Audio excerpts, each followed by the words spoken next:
A horrific nightmare begins as ravens descend upon a battlefield of ash and flame, tearing flesh from the fallen.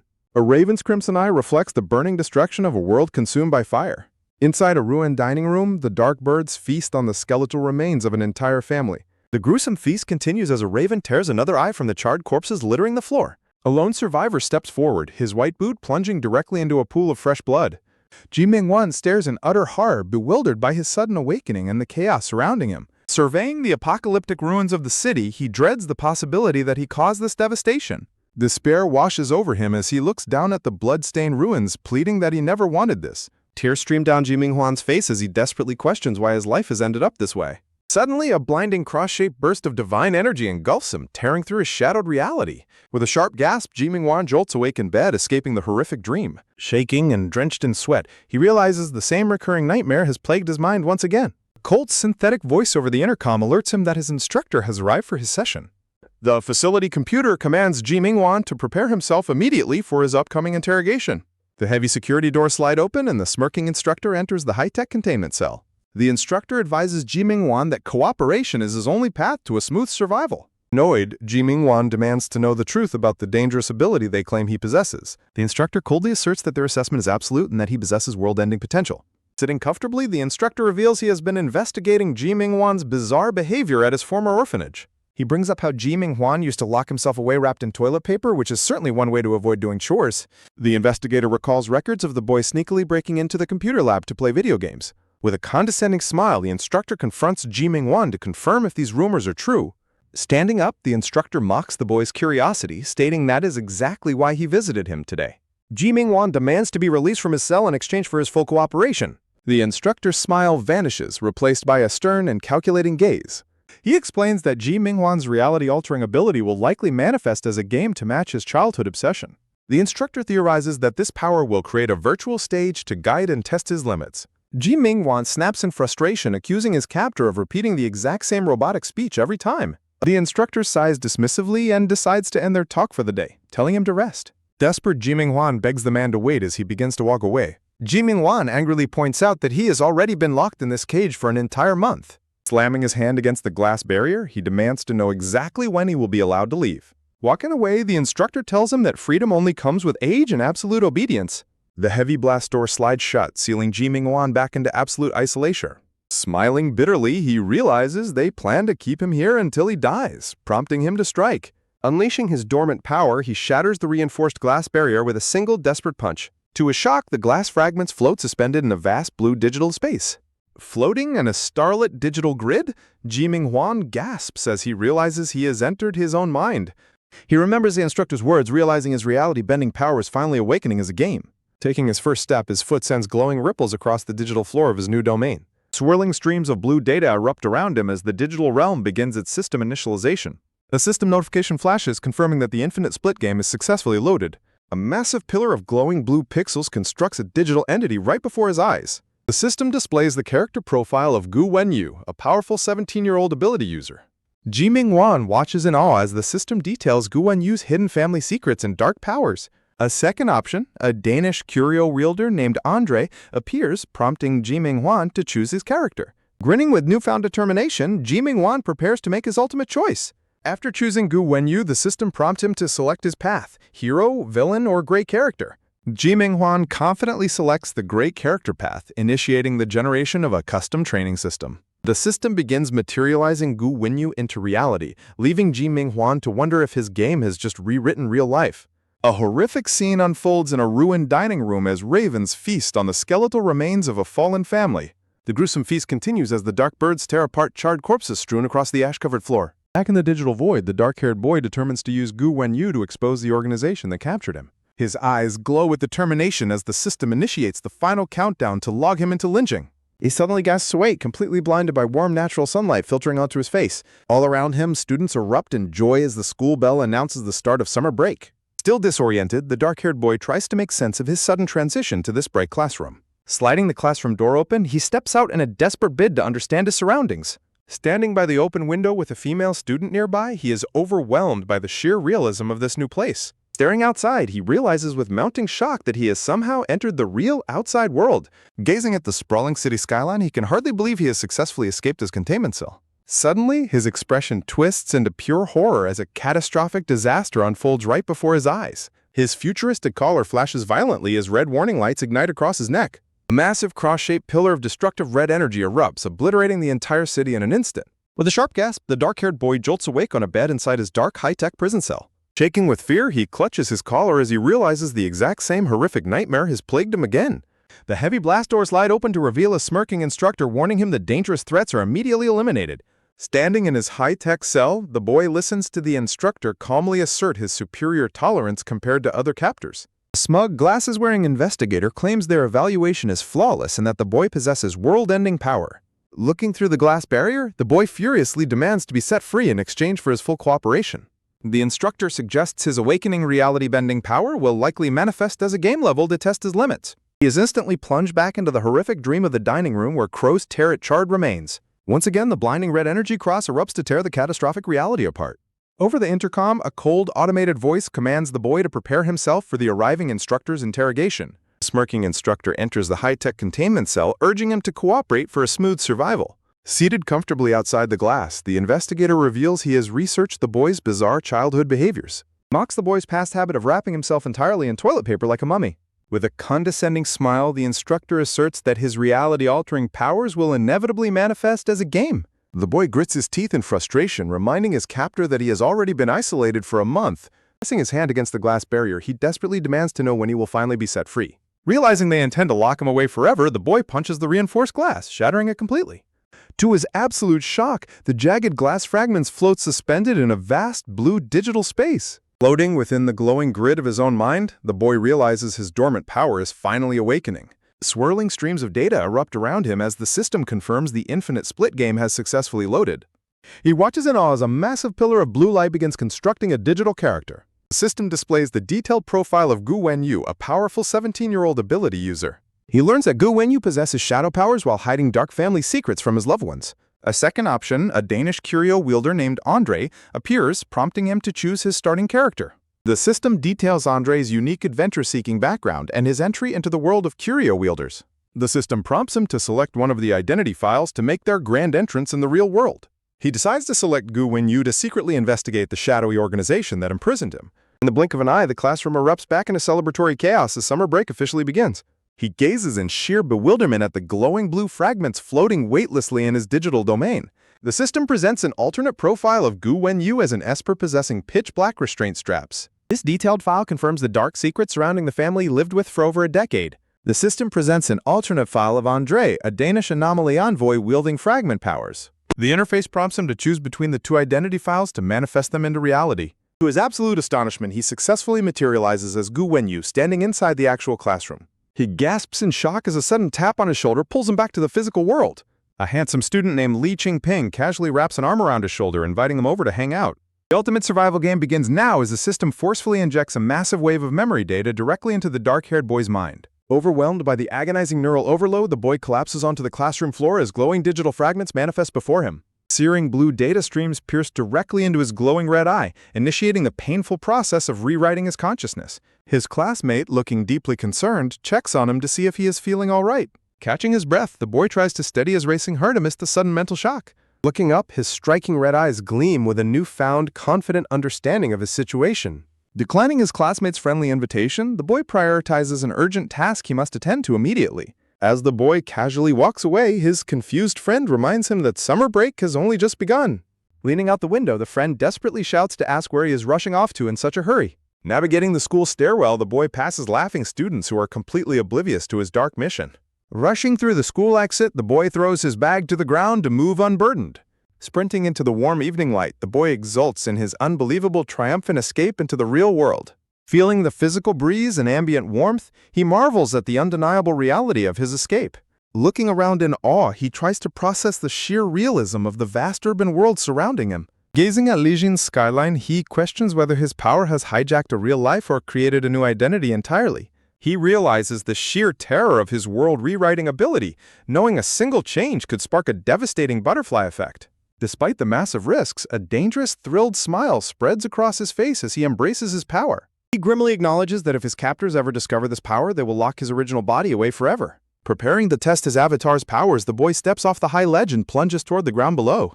Reacting instantly, dark tendrils of shadow energy erupt from his wrist to break his high-altitude fall. With absolute focus, his glowing red eyes lock onto his target as the shadow magic manifests. A violent torrent of pitch-black restraint energy explodes outward, responding perfectly to his command. Massive shadow straps wrap around him like dark wings, revealing the true form of his unique defensive ability. Floating effortlessly, he controls the swirling dark bindings with precise supernatural mastery. He admires the incredibly fluid movement of the shadow straps as they weave around his hand.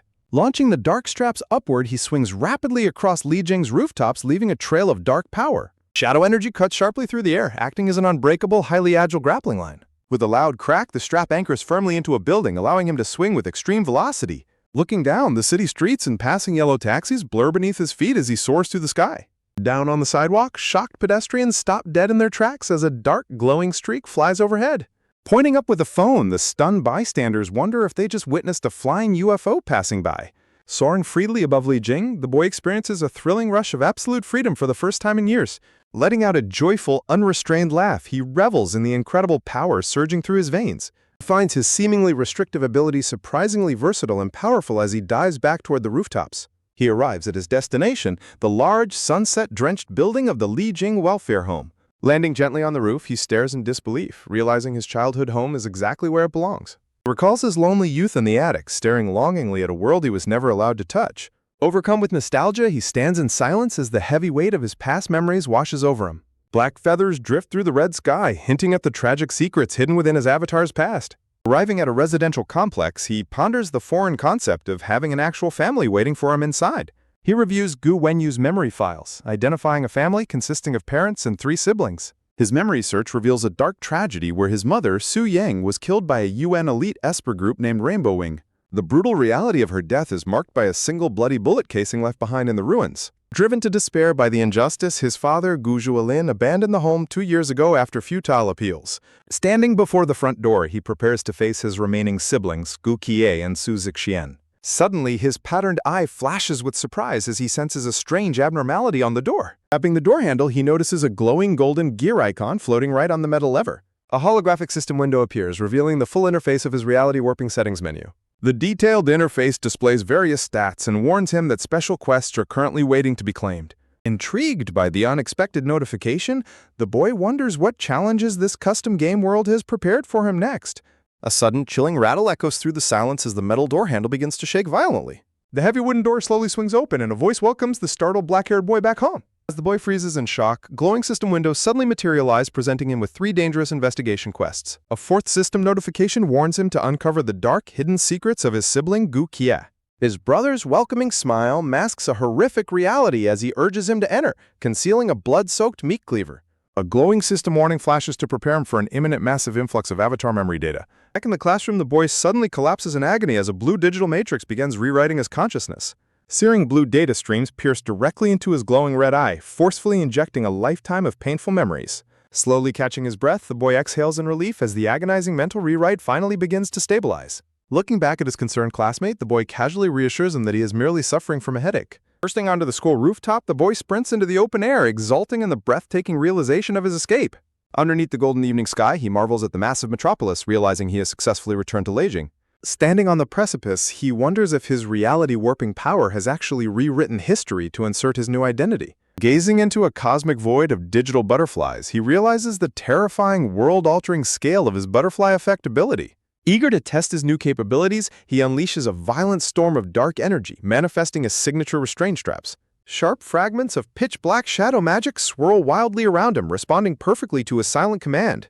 With absolute precision, the dark whip-like energy wraps around his arm, fully channeling his awakening powers. Propelling himself off the high ledge, the boy leaps across Li Jing's skyscrapers using the black straps as grappling lines. Soaring freely through the wind, he lets out an ecstatic laugh, thoroughly enjoying the sheer versatility of his superpowers. Floating gracefully midair, he compares his unique shadow manipulation to legendary arachnid heroes. The pitch-black energy slices through the air, acting as an unbreakable anchor that pulls him rapidly over Li Jing's rooftops. He catches a glimpse of a desolate attic window, a grim reminder of his past isolation at the welfare home. Pausing in a quiet moment of reflection, his striking red eyes gleam with a mixture of determination and caution. Arriving at his destination, the boy gazes at his avatar's residence, admitting that the concept of family is entirely foreign to him. A tragic memory flashes of a bloody crime scene in a bullet casing, recalling how his mother was killed by elite UN espers. Placing his hand on the metal door, he activates a glowing golden gear icon, prompting a holographic settings menu to expand.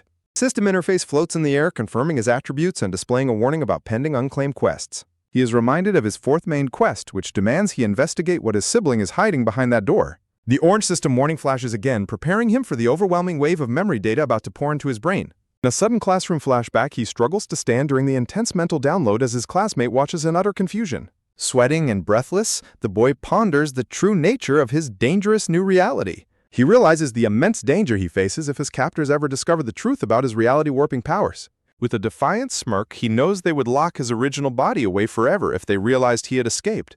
Wisps of dark shadow magic begin to seep from his hand, channeling his growing power. A violent explosion of black and purple shadow energy erupts around him, manifesting his dark defensive power. Floating effortlessly, he commands the swirling black bindings with perfect supernatural mastery. He swings gracefully across the sky, using the black shadow straps to launch himself over the vast city. A loud crack echoes as the shadow strap anchors securely into a brick ledge. Looking down, he watches the city streets and taxis blur past as he maneuvers with extreme velocity. On the sidewalk below, stunned pedestrians halt in their tracks to stare up at the glowing black streak soaring overhead. Gliding over Lai Jing, he admits that while his power is called pitch-black restraints, its actual utility is far more versatile. He swings rapidly toward the rooftops, marveling at how his shadow straps allow him to move like a superhero. A melancholy memory takes him back to the dark attic window where he spent his lonely youth staring at a world he could never touch. Swirling purple fragments drift across the sunset sky, echoing his deep sense of longing. He recalls how his father, Gu Zhuan, slowly fell into despair after his mother's death, eventually abandoning the family home entirely. Wisps of dust and wind swirl on the ground, leaving behind the heavy silence of past tragedies. Bringing his focus back to the present, he accesses the system setting panel, ready to claim his hidden family quests. Opening the front door, the boy is greeted by his brother, who comments on his early arrival. Smiling warmly, his brother turns to welcome him inside, mentioning that dinner is ready for him to eat. The warm welcome instantly shatters as the boy's eyes widen in absolute horror, catching sight of the bloody meat cleaver in his brother's hand. Under a tense household gaze, a dangerous truth begins to unravel over a simple dinner conversation. Sitting at the table, the boy praises the delicious dinner while his dark-haired brother asks about their sister. He explains their sister is staying with a classmate, completely unaware of what she is actually hiding. While eating, a glowing orange holographic screen suddenly loads his custom character skill tree system. The detailed interface reveals the progress of his unique defensive restraint strap abilities. Looking closely at his options, he decides that a hidden sensory skill is best suited for his mission. A sudden breaking news alert on the television interrupts his dinner, catching his full attention. The news report showcases the legendary hero Blark victorious after stopping a major city crime. Staring intently with his glowing red eyes, the boy realizes the power of these official heroes. He learns about the anomalists, elite superpowered individuals officially registered with the city association. He suspects this powerful hero association might be the ones holding his original body hostage. Recognizing the immense danger, he decides there is absolutely no time left to waste. Reaching down, his hand touches the table to activate his reality warping interface. By consuming a skill point, he unlocks restraint strap senses, feeling a massive surge of new power. Instantly, a glowing blue digital grid maps out the entire layout of the house in his mind. With a single thought, he activates his new ability to peer through solid walls effortlessly. A quest reward notification confirms he has successfully earned split points, skill points, and attribute points. He discovers that split points will allow him to manifest entirely new game characters in reality.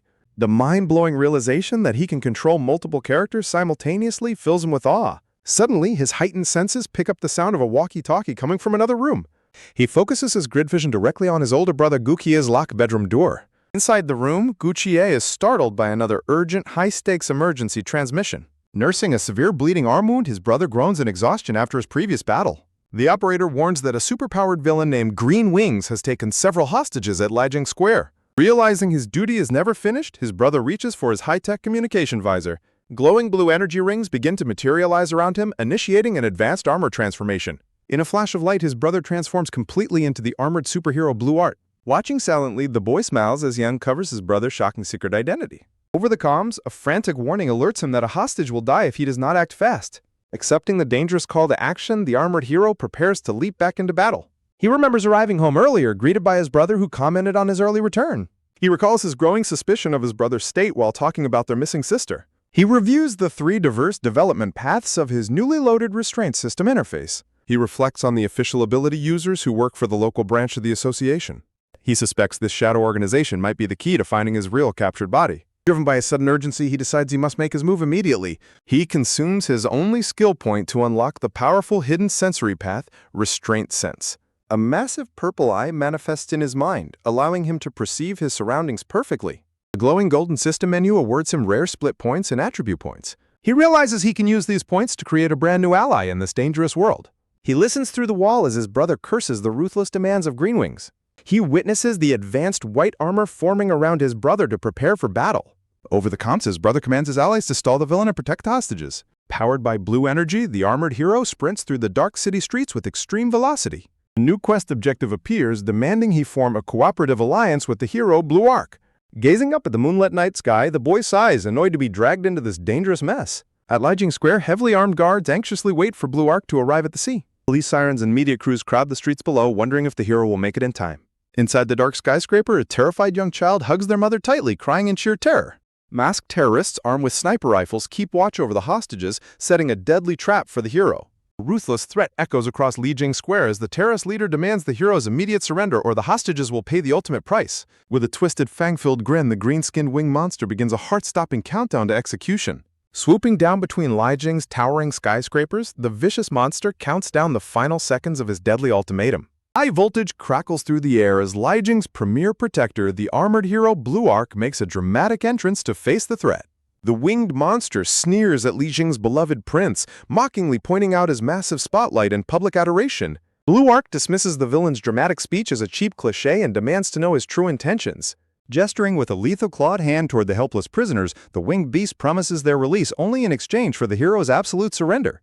Blue Arc defiantly counters, proposing to rescue the innocent hostages first before wiping the smug grin off the villain's face. The winged villain smugly reveals that time bombs are strapped to the victims and a hidden accomplice stands ready to detonate them if the hero makes a single move. Grinning maliciously, the monster taunts the hero's tragic past, questioning if a few civilian casualties even matter to someone who has seen so much death. Inside his high-tech helmet, the injured hero trembles with sweat, realizing his battered body might not be fast enough to save them in time. Seeing the hero's hesitation, a brave female hostage cries out, pleading with Blue Arc not to throw his life away by surrendering. Infuriated by the interruption, the winged monster roars in rage to silence the rebellious hostage. The young woman trembles in absolute terror as the overwhelming weight of the life-or-death situation crushes her spirit. Out of patience, the sadistic winged monster commands his sniper to open fire and execute the first hostage immediately. Blue Arc lunges forward in desperate panic, desperately screaming for the executioners to stop before it is too late. Suddenly, the armed guard flinches in utter confusion as an unexpected presence disrupts his fatal shot.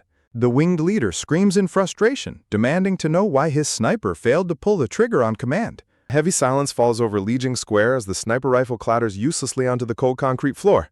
A suffocating whip of pitch-black shadow magic wraps around the executioner's throat, lifting him helplessly into the air as he chokes. Both the armored hero and the monstrous villain freeze in absolute shock at this powerful, uninvited third party. A terrifying display of raw power, a web of dark purple shadow energy sweeps across the rooftop, hoisting the remaining guards into the sky as they scream in terror. Clutching her friend tightly, the young woman looks up in stunned disbelief as their mysterious savior finally shows his face. Hanging upside down with effortless grace, a mysterious dark-haired figure cloaked in shadow and purple energy looks down upon the chaos.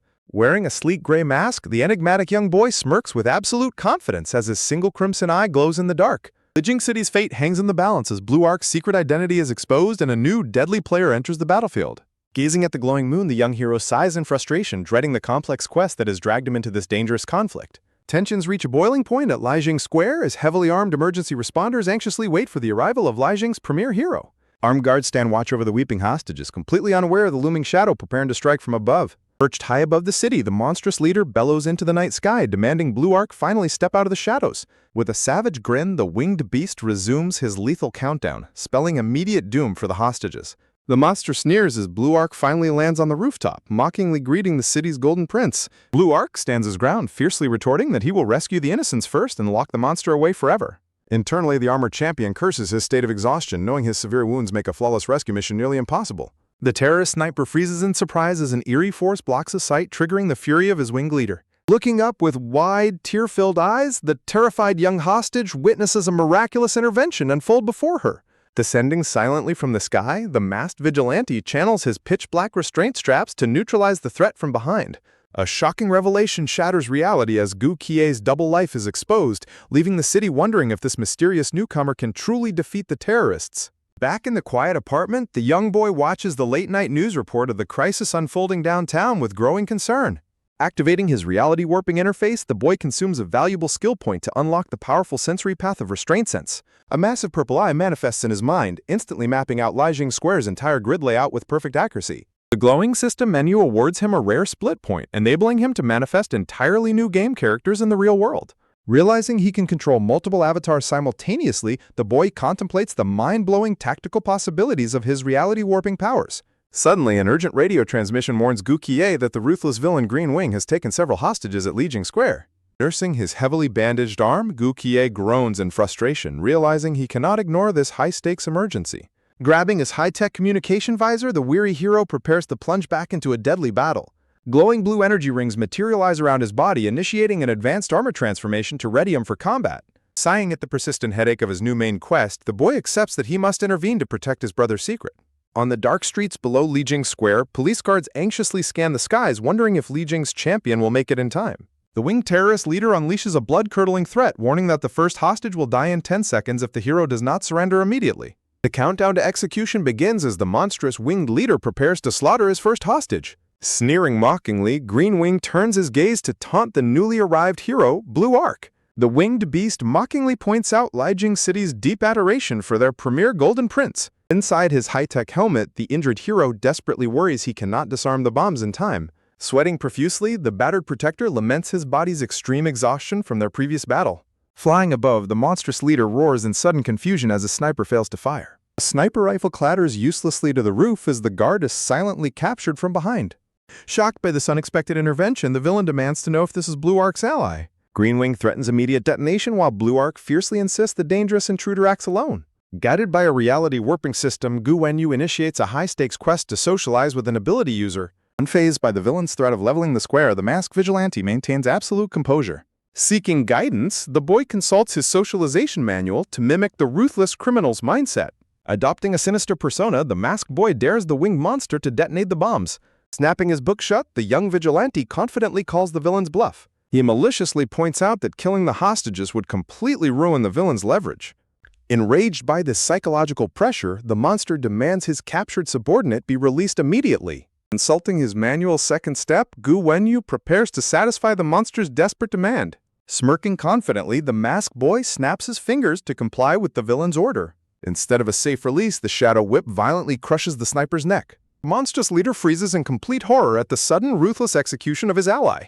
A violent spray of fresh blood rains down from the sky onto the cold roof. Looking down with a cold smirk, Gu Wenyu mockingly questions the villain's sudden distress. Drenched in blood, the boy asks the terrified leader why he looks so unhappy. The headless body of the sniper crashes lifelessly onto the concrete floor below. Inside his white armor, Blue Arc stares in absolute petrified shock at this dark cruelty. Gripped by pure rage, the winged monster prepares to unleash his ultimate destructive power. As the monster powers up, Gu Wenyu realizes he might have slightly overdone his act. Deciding villains are too difficult to socialize with, the boy turns his attention to the hostages. Terrified by his dark presence, the mother and child cower as shadow tendrils approach. Their crying mother trembles in absolute terror as the overwhelming pressure crushes her spirit. The severed heads of the other dead thugs dangle menacingly in the dark shadows. Presenting the severed heads, the boy suggests the hostages take their revenge on them. The horrified mother screams in absolute terror, clutching her weeping child even tighter. System warning alerts Gu Wenyu that his dark methods are turning him berserk. Fearing he failed the quest, the boy wonders if he should reattach the criminals' heads. Using his reality-warping shadow magic, Gu Wenyu stitches the severed heads back on. Looking highly satisfied with his macabre work, the boy declares the thugs good as new.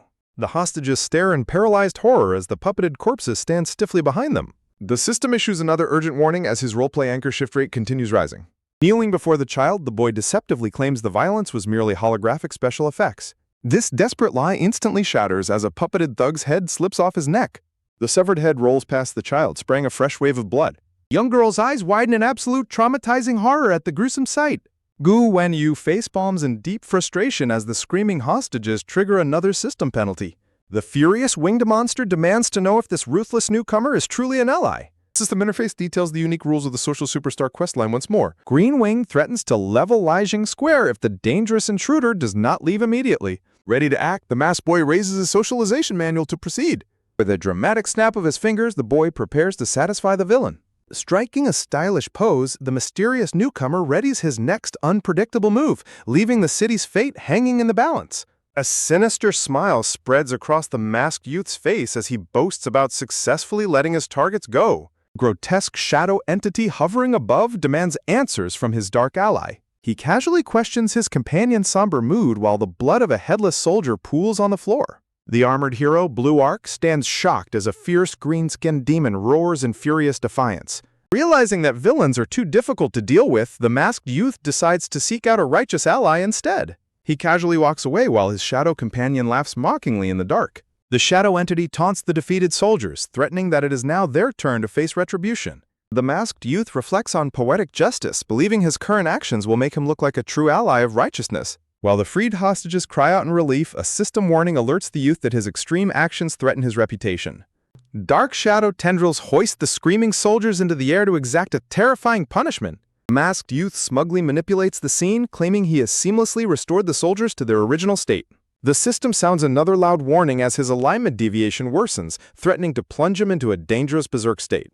He nervously laughs off the gruesome mistake, admitting that making friends is far more stressful than he anticipated. Clenching his fist, he prepares to unleash a concentrated burst of magical energy to finally seal the deal. Blue Arc suddenly intercepts him, demanding to know his true identity amidst a crackle of electric energy. The masked youth identifies himself as a morally gray character, promising that they are destined to become close allies. Blue Arc coldly points out that he has brutally executed the criminals on the scene. The masked youth counters by asking if the hero would have preferred the innocent hostages to be killed instead. Blue Arc demands legal punishment for the murder, but the youth mockingly suggests those are just empty words meant for public cameras. Channeling a swirling vortex of dark energy, the youth proposes they continue their conversation in private. He aims a blast of purple magic, demanding to hear the hero's genuine, unfiltered thoughts. A massive shadow portal opens on the ceiling, swallowing the masked youth as he makes a swift escape. Blue Arc charges his fist with crackling blue lightning, preparing to pursue his enigmatic opponent. Standing amidst ancient stone pillars, the youth tells the hero that the choice to meet again is entirely up to him. The masked youth leaps backward into the stormy night sky, vanishing above the city skyline. A dark crescent-shaped wave of magic cuts through the air, marking his clean getaway. Blue Arc walks down the dark paved path alone, searching for any remaining trace of the intruder. He stops to examine a mysterious, glowing purple shadow left behind in his palm. The small shadow energy wiggles playfully on his finger, acting as a bizarre tracking beacon. Descending from the sky, the green-skinned demon complains about being completely ignored during the confrontation. Blue Arc turns around, advising the demon to surrender since his rooftop allies have already been captured. The hero declares that the entire perimeter is surrounded by the anomalous dissociation, cutting off any escape. Nearby, the blonde commander stands with folded arms, confidently stating that she still holds the hostages. Blue Arc freezes in shock, realizing the hostages are not yet safe. The green-skinned demon gasps in sheer terror as his leverage suddenly vanishes. The demon curses under his breath, realizing his entire plan has completely fallen apart. Shifting forward in time, a brilliant streak of blue lightning cuts through the dark park paths. Moving at extreme speeds, Blue Arc races across the stone pavement to track down his target. Halting in his tracks, the hero demands that the hidden watcher finally reveal himself. A dark shadow swirls above as a voice notes that the hero was guaranteed to follow the trail. The masked youth hangs upside down from a tree, holding a folded piece of paper as he greets the hero. Blue Arc demands to know the youth's true background and motives. Stepping down, the youth deflects the question and asks if the hero is curious about the secret document. Holding up an old copy of the secret daily, the youth reveals a tragic cover-up from 5 years ago. The youth drops a bombshell, calling the hero by his real name, Gu Kie. Revealing his human face, Gu Kie stares in absolute horror as his deepest childhood trauma is laid bare. The youth sympathizes with his tragic past, recalling how Gu Kie's mother was killed by a rogue anomalist. Swirling dark magic in his hands, he explains that Gu Kie joined the association solely to climb the ranks and exact revenge. Squeezing a bloody bubble of energy, the youth states that Gu Kie wants to hunt down the killer who crushed his mother. Though Gu Kie tries to deny it, the youth offers a dark alliance to help him achieve his ultimate vengeance. He makes a shocking offer to help him infiltrate the terrorist group and track down his mother's killer, sparking an uneasy rooftop alliance. The mysterious vigilante promises to help him deliver ultimate devastating vengeance against his enemy. A confident smirk plays on his face as he demands a single, seemingly minor favor in return. The armored champion demands to know what kind of bargain he is striking with this terrifying entity. Warning that the truth would only bring disaster, the boy bids him farewell while hinting at his future presence in the city. Shockwaves ripple through the air as the hero desperately demands to know how his secret identity was exposed. A chilling grin spreads across the masked boy's face as he prepares to deliver a mind-bending revelation. He mockingly boasts that no disguise on Earth can hide a person's true face from his sight. Calling the claim absurd, the enraged hero charges his electric power, ready to strike down the arrogant newcomer. His reality-warping interface outlines the training parameters for building cooperative alliances with powerful people to earn rewards. With a casual snap of his fingers, the boy proceeds to execute his next unpredictable move. Cloaked in dark energy, the young vigilante effortlessly glides down from the rooftop to execute his dark justice. A severed head wrapped in pitch-black shadow magic drips fresh blood, sending a gruesome message to the terrorist leader. He mockingly questions why the villains look so miserable as the headless body of his victim collapses behind him. Concluding that villains are far too difficult to get along with, he decides to socialize with heroic allies instead. In a chilling display of dark magic, the boy walks casually while dragging the severed heads of the other dead thugs. He turns his attention to the terrified hostages, suggesting they take their gruesome revenge on their former captors. He rationalizes his bizarre behavior, believing his twisted version of justice makes him look like a true hero. Using his shadow magic to stitch the severed heads back onto the corpses, he presents them as good as new. The horrified mother and child scream in absolute petrified trauma at the monstrous puppet standing behind them. The horrific illusion immediately shatters as a stitched head slips off its neck, spraying a fresh wave of blood. Unable to witness the cruelty any longer, the armored hero charges forward to attack the dangerous newcomer. A violent surge of blinding blue lightning erupts as their conflicting powers clash in a massive explosion. Floating high above, the boy mockingly warns the exhausted hero to stop acting tough and tend to his severe wounds. He bids his final farewell to the hero before vanishing into the storm-ravaged night sky. Rain pours down heavily on Lijing Square as the battered hero stands alone, struggling to make sense of the chaos. Fresh blood drips from the champion's heavily armored fist, underscoring the critical state of his injuries. The scene shifts later into the storm as rain and lightning batter the quiet residential compound downtown. Quiet footsteps splash against the balcony floor as the boy silently slips back inside his safe-house apartment. Sliding the glass door shut, the boy, weary of his task, reflects on the hero's struggle to survive his wounds. Pervasive system alerts confirm he successfully investigated his brother's secret, earning highly valuable upgrade rewards. Sitting in his bedroom, the boy anxiously wonders what kind of bizarre nickname the public will assign his new vigilante persona. He brings up his avatar's detailed status profile to allocate his newly acquired attribute points. Comparing his reality warping abilities to a video game, he reviews the impact of upgrading his physical stats. Reasoning that speed is the decisive factor in survival and battle, he decides to upgrade his agility. He officially locks in his choice, boosting his speed attribute to a formidable C+ rank. Activating his next option, the boy taps into the system's intricate character skill tree system. A cascade of digital information surrounds him as he enters the core interface of his reality warping powers. Brilliantly glowing yellow energy surges through a digital network, preparing to unlock his next powerful abilities. The system reveals several hidden skill branches centered on enhancing his dark restraint straps.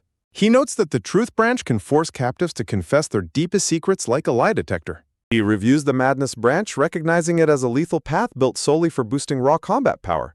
Prioritizing survival over raw offense, he consumes his skill point to unlock the Restraint Strap detection ability. The system confirms the unlock, preparing his consciousness to wield a suppression skill that neutralizes an opponent's supernatural abilities. Intrigued by the new skill, the boy contemplates whether he must bind an entire opponent or just a limb to activate it. A terrifyingly sinister look returns to his eyes as he plans to find a test subject to experiment on. Ready to expand his tactical options, the boy accesses the character creation menu once again. The system prompt explains he needs 2 more splitting points to unlock a secondary character, which would serve as a vital backup. Looking out the window as lightning tears through the dark city, he contemplates his next moves. His train of thought is suddenly shattered by a sudden shocking discovery that leaves him completely frozen in terror. A crackle of deadly blue lightning signals a shocking home invasion. An armored hand reaches for the door handle. Sliding the door open, the armored hero peers silently into the darkened room to locate his target. An intense, watchful gaze pierces the shadows as he evaluates the sleeping occupant. Resting in his bed, the messy-haired boy sleepily wonders if he is merely overthinking things. An abrupt facility announcement orders immediate preparation for the interrogation of restricted-level Esper Jiming-ju. A mysterious visitor places his hand on a chair, offering some intriguing news about outside Espers. The smug instructor, standing in a lab coat, playfully addresses his captive little brother, Jiming-ju. Looking down at the bed, the instructor is surprised to see the boy still sound asleep. A knowing, relaxed smile plays across the sleeping boy's face despite his secure captivity. Sitting up and scratching his head, Jiming-ju casually greets his instructor with a lazy yawn. The smug instructor mockingly praises the boy's high energy before shifting to a more serious topic.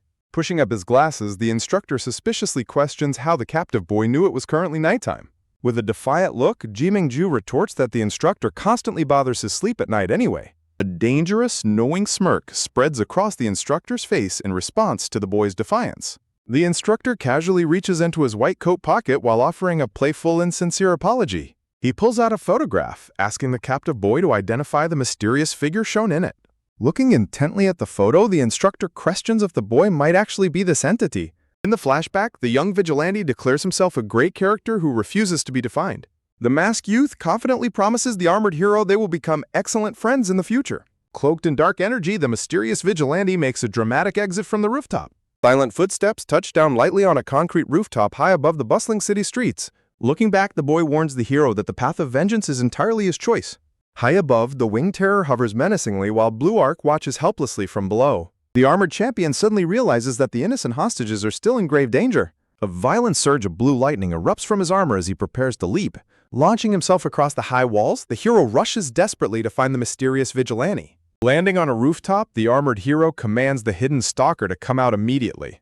Hanging casually upside down from shadow straps, the masked boy politely greets the startled hero. Tense and defensive, the suspicious hero demands to know who this mysterious newcomer truly is. The armored champion stands firm, awaiting a straight answer from the unpredictable intruder. Landing on his feet, the boy explains his lack of a name and questions his curiosity. A painful memory of his mother's brutal, violent demise flashes vividly before the hero's eyes. Clenching his fist in fury, the hero dismisses the boy's offer of an alliance as total nonsense. The vigilante promises to help him locate the exact Esper responsible for his mother's tragic death. The armored hero suspiciously demands to know what the catch is to this sudden alliance. The boy mockingly warns the hero to survive his severe wounds first before vanishing away. Enraged by the mockery, the hero charges his blue lightning, determined to strike him down. Blinding blue electricity surges as the hero launches forward to attack his fleeting challenger. Back in the interrogation room, Jiming-ju examines the photo, questioning if they truly look alike. The boy mockingly rejects the comparison, asking the instructor for the mysterious Esper's official codename. Walking casually, the instructor explains that the public has temporarily named this dangerous new entity. Pushing up his glowing glasses, the instructor reveals the name is Black Pupa, noting their uncanny resemblance. Jiming-ju playfully shrugs off the insult, telling the instructor to call him ugly directly instead. The instructor embarrasses the boy by bringing up a childhood photo of him wrapped in toilet paper. Blushing, the boy begs him to stop before demanding why an ordinary person is still detained. Pushing up his glasses once more, the instructor reveals a chilling prophecy concerning the boy's fate. A horrifying vision of a ruined world and a bleeding red moon illustrates the terrifying prophecy. The boy bursts into laughter, mocking the absurd idea that he could destroy the world. With a mysterious, knowing grin, the instructor leaves the terrifying truth completely open to interpretation. With a sharp glare, the boy demands to meet the prophet of these rumors face to face. Tensions reach a boiling point as the cold-blooded instructor delivers a crushing absolute refusal. Jiming-ju mockingly questions the mysterious prophet's location, prompting the instructor to admit they have never met the enigmatic entity. The instructor explains that despite no direct contact, the prophet's world-altering predictions have always come true. Seeing his instructor unusually grave, the boy nervously dismisses the insane idea that he is destined to destroy the world. The instructor casually announces that a girl named Kong Yuling will arrive in 5 minutes, sending a shockwave of surprise through the boy. Flooded with sudden hope, the boy eagerly scrambles forward to confirm if his beloved companion is truly coming. The heavy metallic door slides shut as the instructor leaves, giving them complete privacy for their long-awaited reunion. Left alone, the boy gazes upward as he emotionally reflects on the long years spent apart from her. A brilliant digitized gate of blue light materializes against the cold metallic wall of the holding cell. The silhouette of a girl with long white hair emerges gracefully from the glowing energy portal. The mysterious white-haired girl fully enters the room, stepping into the dim light. Beautifully long silver locks catch the soft blue glow, highlighting her delicate presence. The boy stands frozen in absolute awe, his eyes locked onto his childhood friend. The scene transitions to a painful memory from 3 years ago at the orphanage where they first crossed paths. The young white-haired girl was introduced as a pale, deaf, and mute newcomer, instantly isolated by her differences. Heartless orphanage children cruelly mocked the silent girl, labeling her a freak and scattering her drawings. He realized she only used her notebook to spare others the trouble of learning sign language, showing her selfless heart. Unlike the others, the brave young boy stepped in front of her, determined to shield her from the bullies. He became her hyperactive protector, proving that having a chaotic best friend is the ultimate defense mechanism. He felt a deep connection with her, believing they were both beautiful misfits in a world that misunderstood him. Starbazing on the roof, the boy sadly recalls how his parents abandoned him in a closet, promising to return. He bitterly reflects on how foolishly he used to lock himself up, hoping his parents would find him. But they never returned, leaving him alone until he found a true sanctuary in her quiet presence. He tells her that she is different, expressing his deep desire to stay by her side forever without any pretenses. The young girl listens intently, visibly touched by his heartfelt confession under the starry night sky. A single, emotional tear of relief slips down the boy's cheek as he opens his wounded heart. Back in the present, a sudden touch on his shoulder breaks the boy's deep trance of memories. The silver-haired girl holds up her notebook, silently asking if she can still rely on him. Overwhelmed with emotion, the boy stares at her familiar question with wide, glistening eyes. A soft, genuine smile spreads across his face as all his past resolve rushes back to him. Under the glowing full moon, the boy inwardly swears a solemn oath to protect Kong Yuling at all costs. He remembers asking her if she would ever abandon him like his parents did. Her written promise in the notebook remains etched in his heart, declaring she will absolutely never leave him. In the present, the boy tightly grasps her hands, crying out in pure, ecstatic relief. Tears stream down his face as he repeatedly expresses his immense joy that she is safe and sound. She smiles back with teary eyes, holding her sketchbook close as they share this emotional reunion. Suddenly, a brutal surge of blue electricity erupts from the boy's restraint collar, cutting the moment short. The boy screams in agony as a massive shockwave of electricity forces him away from her. The agonizing electricity violently courses through his body, leaving him completely helpless. He collapses as the automated security system coldly warns them that physical contact is strictly forbidden. Kong Yuling gasps in absolute horror, tears welling up at the sight of his pain. The boy quickly holds up a hand, weakly reassuring her that he is accustomed to these painful shocks. Sitting back up, he suspiciously asks if the facility forced her to interrogate him in exchange for this meeting. She holds up her sketchbook, revealing that she was indeed instructed to ask about his hidden superpower. The boy grows deeply concerned, knowing she will face severe punishment for asking such a blunt question. He feigns ignorance out loud, silently apologizing for lying to protect them both from eternal captivity. Understanding his unspoken plight immediately, she writes a quick note confirming she understands. A heavy, sorrowful silence fills the sterile room as they contemplate their grim, confined circumstances. She holds up her notebook once more, expressing how deeply she has missed him during their separation. A warm, gentle smile returns to his face, cementing his resolve to free them from this high-tech prison. But with the security system watching their every move, can they ever truly escape? The high-stakes game of captivity takes a chilling turn as a cold voice abruptly terminates the meeting, ordering the white-haired girl to be taken away. The glasses-wearing instructor smoothly rationalizes their actions, coaxing the young boy into compliance by claiming they have not harmed the girl. Staring back with deep contempt, the 12-year-old boy mockingly denounces the captor's flexible moral compass for keeping a young child locked away. Seated calmly, the dark-haired instructor points out how incredibly unusual and calculating the 12-year-old boy behaves for his age. Sitting alone in his high-tech cell, the captive boy asks for permission to pose a critical question to his warden. Staring back defiantly, the boy questions why they refuse to simply eliminate him if they truly fear his world-ending potential. A chilling grin spreads across the instructor's face as his glasses gleam, offering to reveal the dark truth. With unwavering focus, the boy firmly demands to hear the real reason behind his captivity. The instructor explains that they avoid execution because a dying Esper's power can explode unpredictably, leaving control as their only option. Relieved by this tactical revelation, the boy mockingly celebrates his temporary safety and settles down to rest. The instructor responds with a subtle, knowing scoff, his gaze narrowing in dark amusement. Calling an end to their chilling exchange, the instructor departs, leaving the boy alone in the quiet cell. In the quiet dark of his confinement, the boy's eye suddenly snaps open with intense clarity as an ominous sound echoes. The scene shifts instantly to the Guimai block of Lijing in Dragon Country bathed in warm sunset hues. A system notification flashes as his consciousness is successfully loaded back into his primary game character, Gu Wenyu. The system reveals that due to a sudden surge in popularity, the character's official codename has been updated. Standing atop a traditional roof, the blue-haired youth ponders his new, shadowy codename, Black Pupa. He finds it highly amusing that the system has designated a brand new codename in less than half a day. Channeling his shadow energy, the youth prioritizes locating the secret facility to rescue his physical body and his young ally. Gazing across the sprawling, sun-drenched metropolis, he's steeling his resolve for the extreme measures he may have to take. A brief warm memory of the smiling white-haired girl flashes through his mind, reinforcing his determination to save her. His warm memory fades instantly into a dark, terrifying vow to completely eradicate anyone who stands in his way. The youth's murderous focus is suddenly broken as he senses someone unexpectedly returning to his real-world location. A dark, silhouetted figure holding a tennis racket slowly creeps into the dark room. Tense, rustling sounds fill the bedroom as a green-haired girl cautiously approaches the sleeping youth's bed. Peeking from beneath his covers, the youth desperately hopes his quick reaction kept his conscious jump completely hidden. Quiet, deliberate footsteps approach his bed, the soft tapping sound of slippers heightening the suspense. The braided, green-haired girl named Suzumai raises her tennis racket, ready to strike the seemingly asleep boy. As the youth panics, a sudden system notification issues a new main quest to investigate what his sister is hiding. In a dramatic flashback, the masked rogue explains his neutral nature to the armored hero Blue Arc, demanding his trust. The shadowy rogue confidently reassures the hero that they are destined to become exceptional allies in the future. The mysterious rogue steps backward, vanishing into a swirling purple portal as Blue Arc watches helplessly. Leaving his final provocative choice hanging in the air, the rogue disappears entirely into the dark night sky.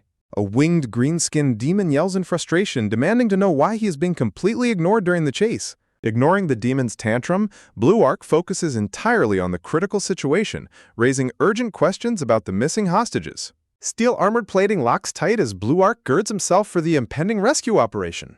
A colossal bolt of electric energy surges across the darkened sky, signaling the start of a high-speed pursuit. Sprinting like a force of nature, the hero leaves a trail of dust as he dashes down the dark, stone-paved pathway. Halting his advance, the armored hero demands to know the true hidden identity of the mysterious Watcher. The masked youth casually explains that while he currently has no name or codename, he expects to earn one very soon. The rogue drops a piece of paper, teasing Blue Arc about a deeply buried public secret that he holds in his hands. The youth delivers a shocking blow, brutally recounting how the hero's mother was violently vaporized right in front of him.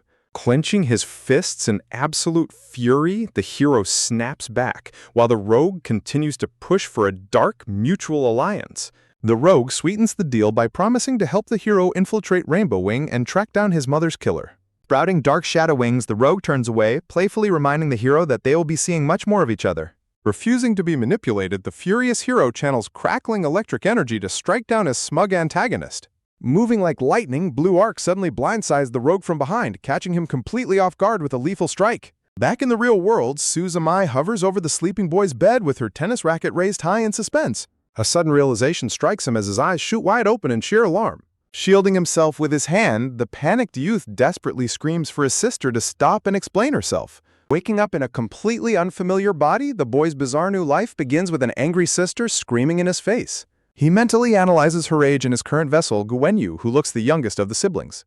Gu Wenyu struggles to make sense of the family's complex naming conventions based on maternal and paternal rules. Annoyed by his silence, Suzumai storms off, leaving the boy alone to process his situation.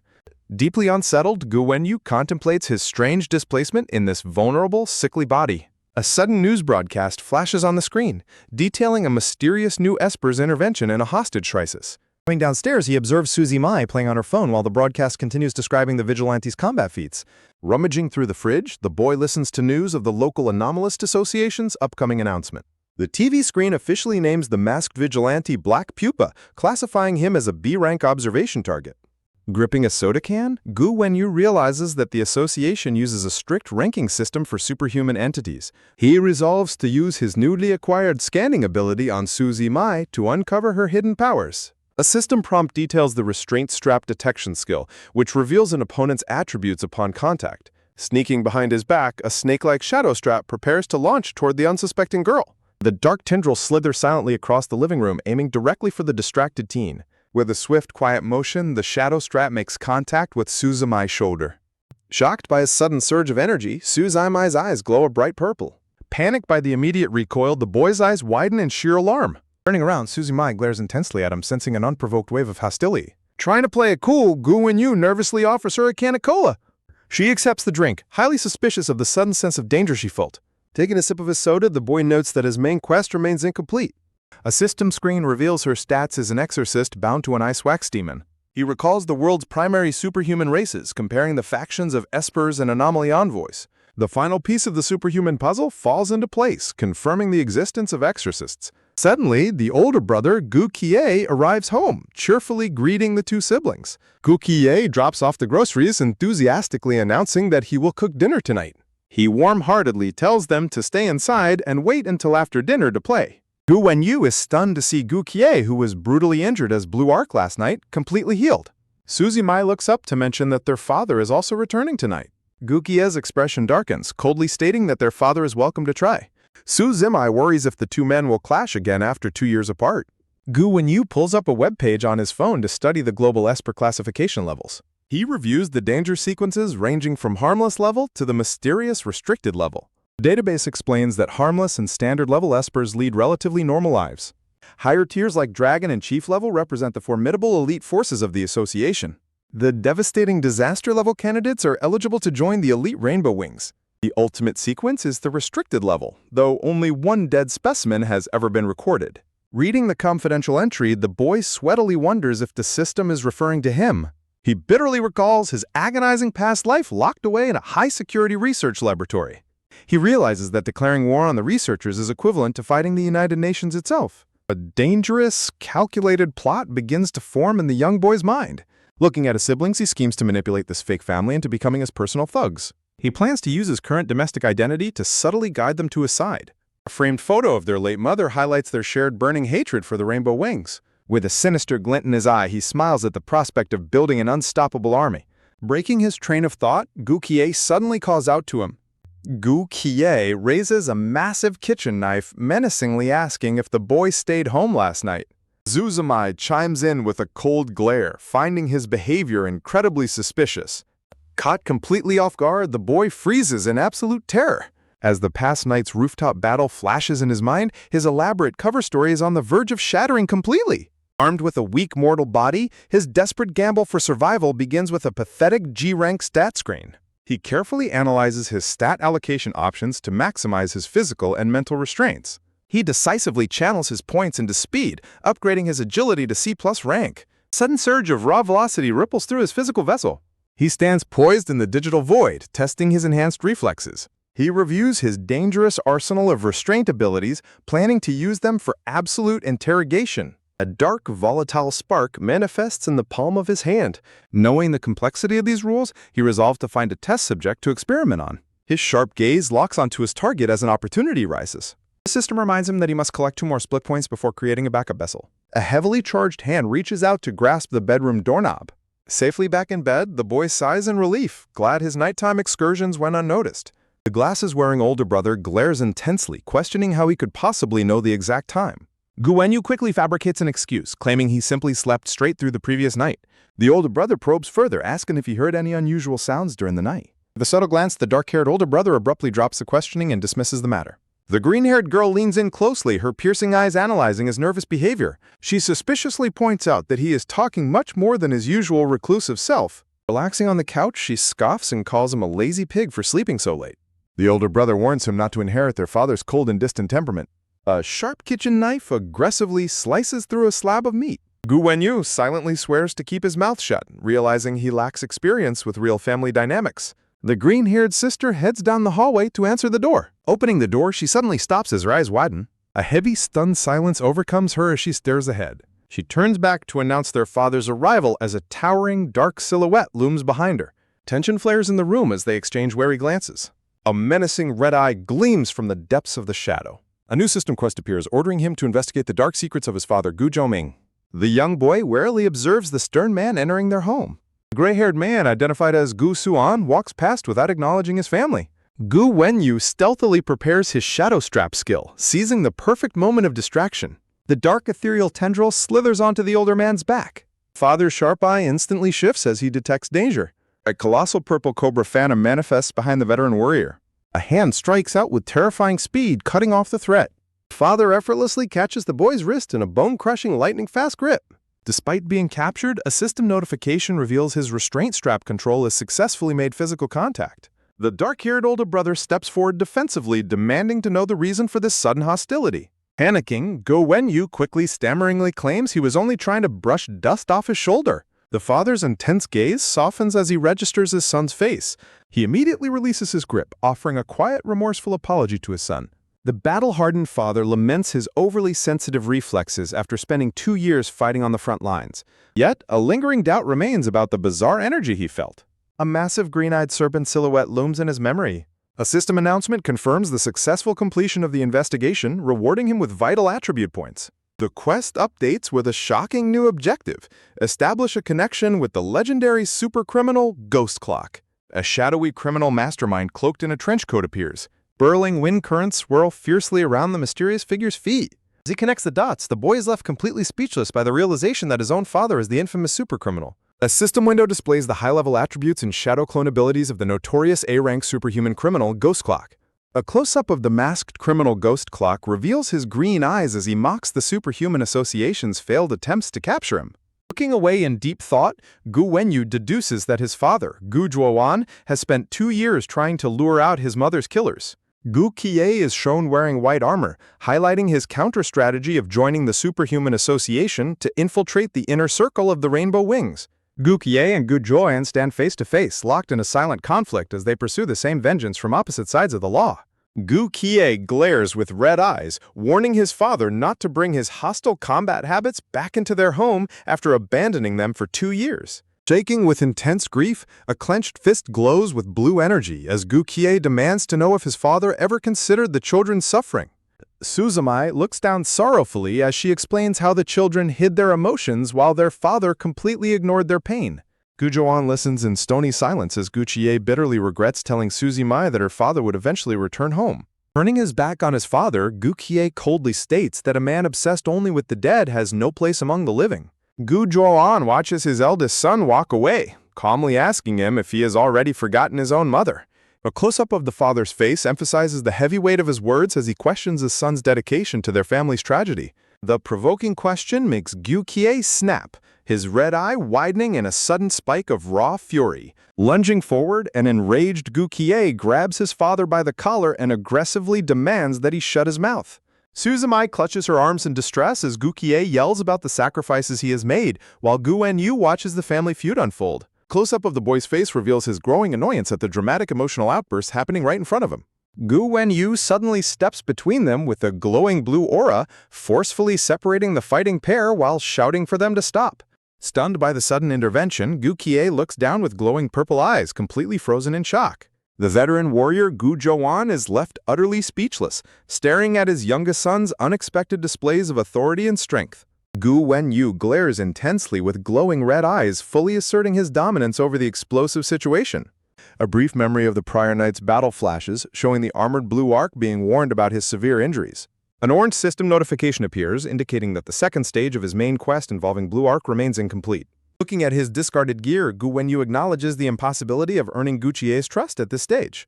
Adjusting his white hoodie, the boy takes comfort in having completed the first phase of the quest and securing precious attribute points. Sitting on his bed, Gu Wenyu surveys several hovering system screens as he ponders what kind of codename the association will give him. The comprehensive status screen for Gu Wenyu displays his current C-rank attributes and available single attribute point.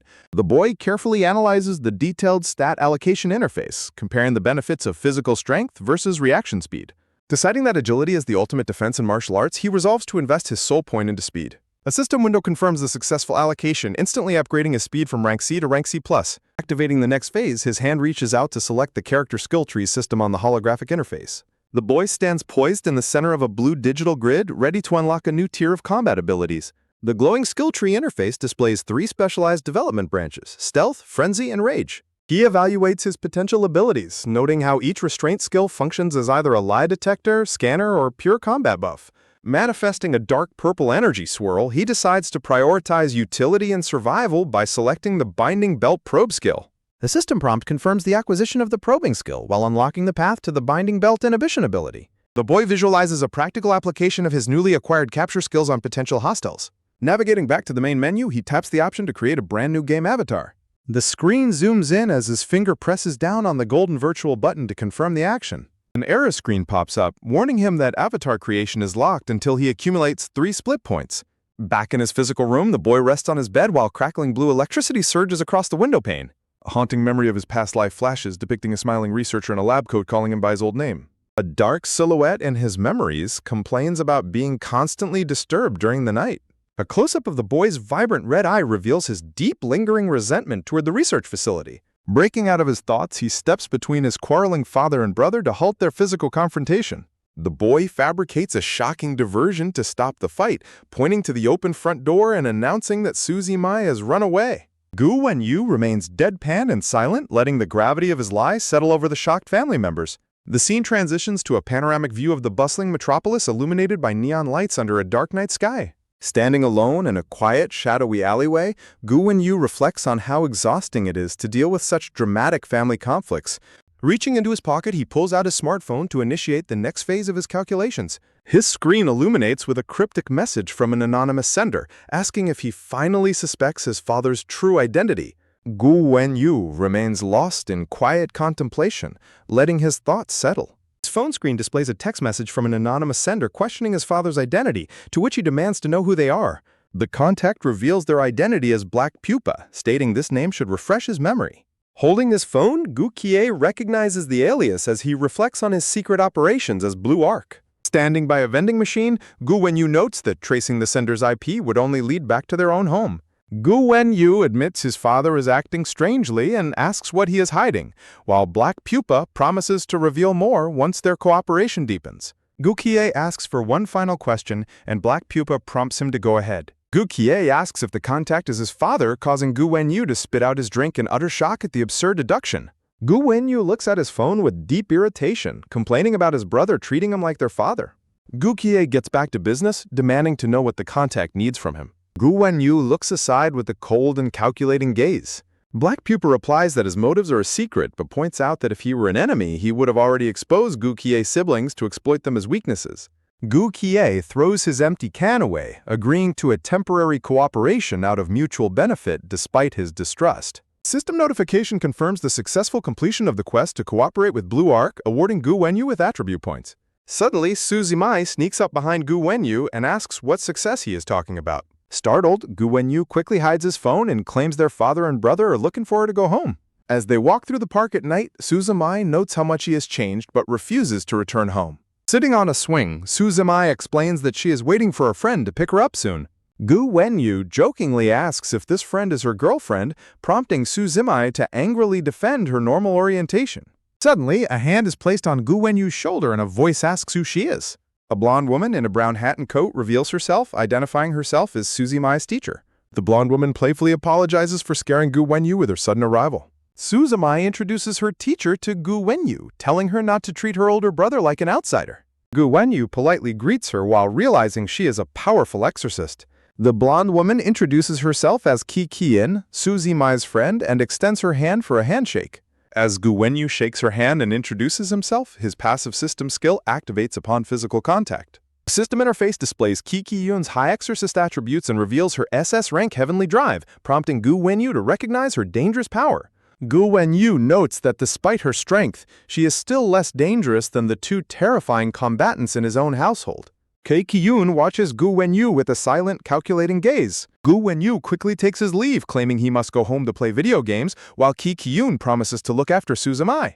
The system updates with new quest directives, tasking Gu Wenyu with deepening his trust with Blue Ark and investigating his sister's hidden identity.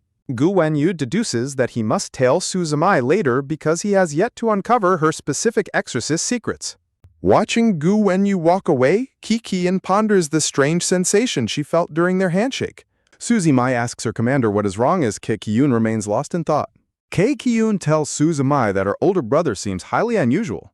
Su Zimai looks up in surprise at her commander's observation. The scene transitions to Kei Kiyun standing amidst dark looming silhouettes in a red-tinted dimension. A monstrous entity wrapped in film strips, identified as the movie demon, suggests testing the boy to uncover his secrets. A flashback reveals a young boy standing alone in a ruined city surrounded by casualties under a crimson sky. Screen narrates that the boy was locked away in a mysterious high-tech chamber from the very beginning. The narration continues as the boy awakens a unique ability to create powerful avatars in a digital space. A blonde-haired, green-eyed avatar slowly begins to manifest from the digital fragments. The system reveals that each avatar grows independently as a dark-haired, red-eyed avatar materializes in a black coat.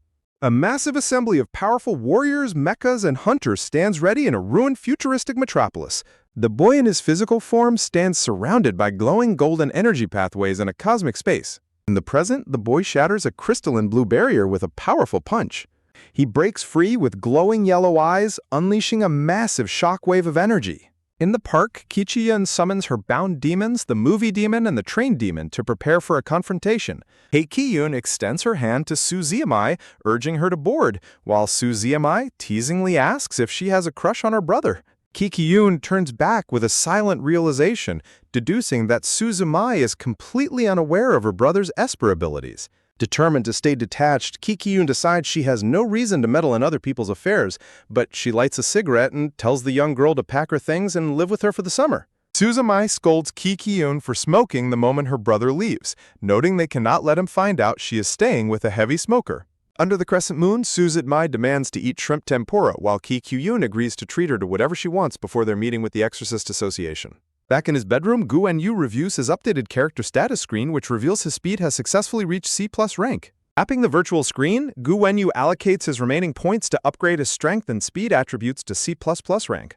He focuses his gaze intensely on the interface, commanding the system to switch over to the character skill tree panel. The golden skill tree expands, revealing the hidden branch pathways leading down to the powerful Restraint Strap Truth ability. Gu Wenyu selects Restraint Strap Truth, calculating that having multiple backup avatars will keep him safe even if his first character dies. A system prompt confirms he learned Restraint Strap Truth, granting him the power to force bound targets to speak their inner truth. Shadowy figures of orphanage nurses loom as Gu Wenyu reflects on how the instructors easily abducted him without anyone noticing. With his red eyes glowing in the darkness, Gu Wenyu conjures dark purple energy, cold and ready to confront the old director. The system displays the Restraint Strap Camouflage description, a skill that grants complete invisibility unless detected by a superior entity. Leaning back on his bed, Gu Wenyu decides this stealth ability is perfect for tailing targets and confirms the point consumption to learn it. Gu Wenyu taps a floating golden cube, prompting the system to reveal his character's exclusive social superstar system. The system details his cultivation quests, prompting Gu Wenyu to anticipate the arrival of his instructor with highly valuable intelligence. A bright system screen announces the activation of Complete Splitting Mode, giving him permanent 24-hour control of his avatar. A blue-lit lab cell, the glasses-wearing instructor informs the young, messy-haired boy that they plan to let him interact with other children. Looking up with sharp, glowing yellow eyes, the young boy questions what other children could possibly be locked up with him. The instructor gently blows on his hot drink, explaining that the boy should try to make friends with the other confined youth. The boy lets out a mischievous smirk, asking if the staff isn't worried they will plan a coordinated prison break. The instructor smiles warmly, assuring him they understand every child's situation completely, except for his mysterious background. Lying back on his bed, the boy dismisses his own self-knowledge and asks if the instructor will fulfill his promise to explain the other superhuman races. Taking a sip, the instructor reveals that their faction suspects the boy is actually an anomaly envoy or an exorcist rather than an esper. Stunned, the boy looks on as a system alert unlocks the key intel system, rewarding him for gathering superhuman race worldview knowledge. A system panel monitors his development progress across the Esper, Exorcist, and Anomaly Envoy branches based on the information he learns. The boy realizes that waiting to directly create his second character was the correct decision to avoid missing crucial attribute bonuses. Looking at the boy from across the room, the instructor asks which of the two factions he would like to hear about first. Wearing a metallic collar around his neck, the messy-haired boy lets out a confident, subtle smirk. Suddenly, a sharp shockwave of crimson energy surges through his mind, catching him completely off guard. Squinting his yellow eye in severe pain, the boy clutches his head as an agonizing sensation bores deep into his skull. A dramatic transition shifts the scene, preparing to delve into the deepest secrets of his powerful avatar's tragic backstory. Standing inside the high-tech hallway, the instructor reveals that the outside authorities decided to temporarily name this mysterious ability user. A visualization displays a ruined, crimson-tinted Earth floating silently in the void of space after a cataclysm. Looking over his shoulder, the young boy learns that this unnamed entity supposedly destroyed the entire world. The boy demands to know who is spreading such wild rumors about him, asking to confront him face to face. The instructor admits they have never seen this prophetic figure and have no idea who his true identity is. A montage of past disasters plays out, illustrating how the mysterious entity predicted major world events with absolute precision. The boy realizes the instructor is completely serious, leaving him stunned at the absurd claim that he will destroy the world. The instructor walks away, calmly informing him that a girl named Kong Yuling will be arriving to see him in 5 minutes. A glowing digital doorway opens, revealing the silhouette of a young girl stepping into the blue-lit chamber. The messy-haired boy stares in complete awe as his yellow eyes lock onto the visitor. The scene transitions to a memory of a wooden building with a windmill logo from 3 years ago. The nurse introduces a pale, white-haired young girl with vibrant red eyes, explaining she is a deaf and mute mixed-race child. Surrounded by mocking children, the defenseless, white-haired girl cowers on the floor, clutching her sketchbook tightly. Lying on the roof under a full moon, the boy tells the white-haired girl how his parents locked him in a wardrobe and never returned. Looking up at the starry night sky, the boy admits he foolishly believed his parents would come back for him. The white-haired girl sits quietly next to him on the roof, listening as he shares his deep abandonment issues. The young boy turns his head, his yellow eyes softening with newfound determination. Under the glowing full moon, the boy firmly promises to protect Kong Yuling and urges her to always rely on him. Clasped over her sketchbook, their hands bind their promise never to abandon each other, sealing an unbreakable bond. Overwhelmed with shock, the messy-haired boy recognizes the white-haired girl as his long-lost friend. Tearfully clutching her sketchbook, she beams with joy while holding his hand tightly. Suddenly, a brutal surge of blue electricity violently ignites from his dampening collar. He collapses in absolute agony, convulsing on the floor under intense electrical shockwaves. Touching his head, he struggles to adapt to the newly activated complete splitting mode. Taking a ragged breath, he realizes his hidden superpower successfully bypassed the color sensors. He plays off his distress as mere dizziness, quickly redirecting the conversation to anomaly envoys. The glasses-wearing instructor nods slowly, agreeing to share details about the enigmatic faction. Gripping his thermos, the instructor begins telling the legend of an ancient giant whale. He demands the instructor drop the condescending bedtime story tone and speak normally. The instructor shifts his demeanor, revealing a massive world hidden within the whale's belly.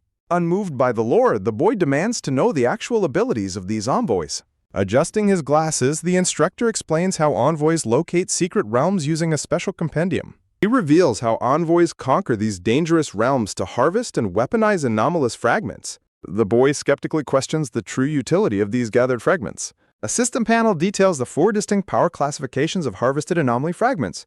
The instructor details the legendary mythic-level fragments which contain the devastating authority of ancient gods. Intrigued, the boy eagerly asks about the slightly weaker epic-level anomaly fragments. The instructor explains that legendary events and tales eventually crystallize into formidable epoch-level forces. He warns that possessing a mythic-level fragment is equivalent to wielding country-ending divine power. A system notification confirms his anomaly envoy database progress is surged to 30%. The boy recognizes that these anomaly envoys are far more dangerous than anyone anticipated. The instructor adjusts his glasses, warning that his world-ending potential remains on a different scale entirely. Accepting his grim label as a walking calamity, the boy questions their true motives. Lying back on his bed, he demands to know the name of their mysterious faction. The smiling instructor declines, insisting their faction's identity must remain a closely guarded secret. Wide-eyed and skeptical, the boy directly asks if they're with the Anomalous Association. Turning away, the instructor explains that their noble mission transcends all known superhuman factions. The boy accepts that prying secrets from his handler today is a lost cause. Smiling, the instructor prepares to shift the discussion to the secrets of the exorcists. A sudden red alert interrupts, announcing a disaster-level Esper's request to meet the instructor. Left alone, the boy marvels at the absurdly high tier of monsters locked inside this facility. Carrying his thermos, the instructor politely concludes their session and walks away. A confident smirk plays on the boy's lips as his preparations finally reach completion. He accesses his system interface, preparing to expend splitting points to materialize a new avatar. A system prompt initiates a random dice roll to decide his character creation rewards. Standing in the digital void, the boy confidently selects the number 6. The dice lands perfectly on his choice, granting him an extra character profile option. The system prepares to display the 3 unique character profiles available for his selection. The first option reveals a highly skilled Japanese Esper seeking bloody vengeance. Sweat-dropping, he immediately skips her to avoid inheriting highly complicated female memories. The second option presents a male anomaly envoy with disappointingly low basic attributes. Suddenly, a flashing crimson warning icon appears, halting his character selection screen. Multiple flashing red warning screens flood his vision, signaling a catastrophic system error. Back in the past memory, the boy asks the young girl if they interrogate her. The mute, white-haired girl shyly hides behind her sketchbook, refusing to make eye contact. He bitterly scolds his captors for locking up an innocent young child in a cold cell. His sharp yellow eyes lock onto the shadows, sensing the presence of their captor. The instructor steps forward, coldly commanding him to speak up immediately. A system notification warns that his character's notoriety is updated, changing his codename forever. A system notification assigns the blue-haired boy his new codename, Black Pupa. Fueled by pure rage, the red-eyed boy vows to slaughter them all. He breathes a sigh of relief, glad his quick reactions kept him hidden. Staying completely still under a sheet, he warily monitors his surroundings.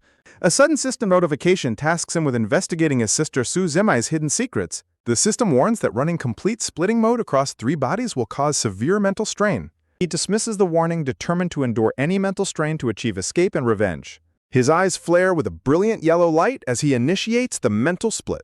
The digital matrix around him shifts dramatically, signaling the start of character creation. He selects the 3rd character profile, hoping for a strong non-Esper class.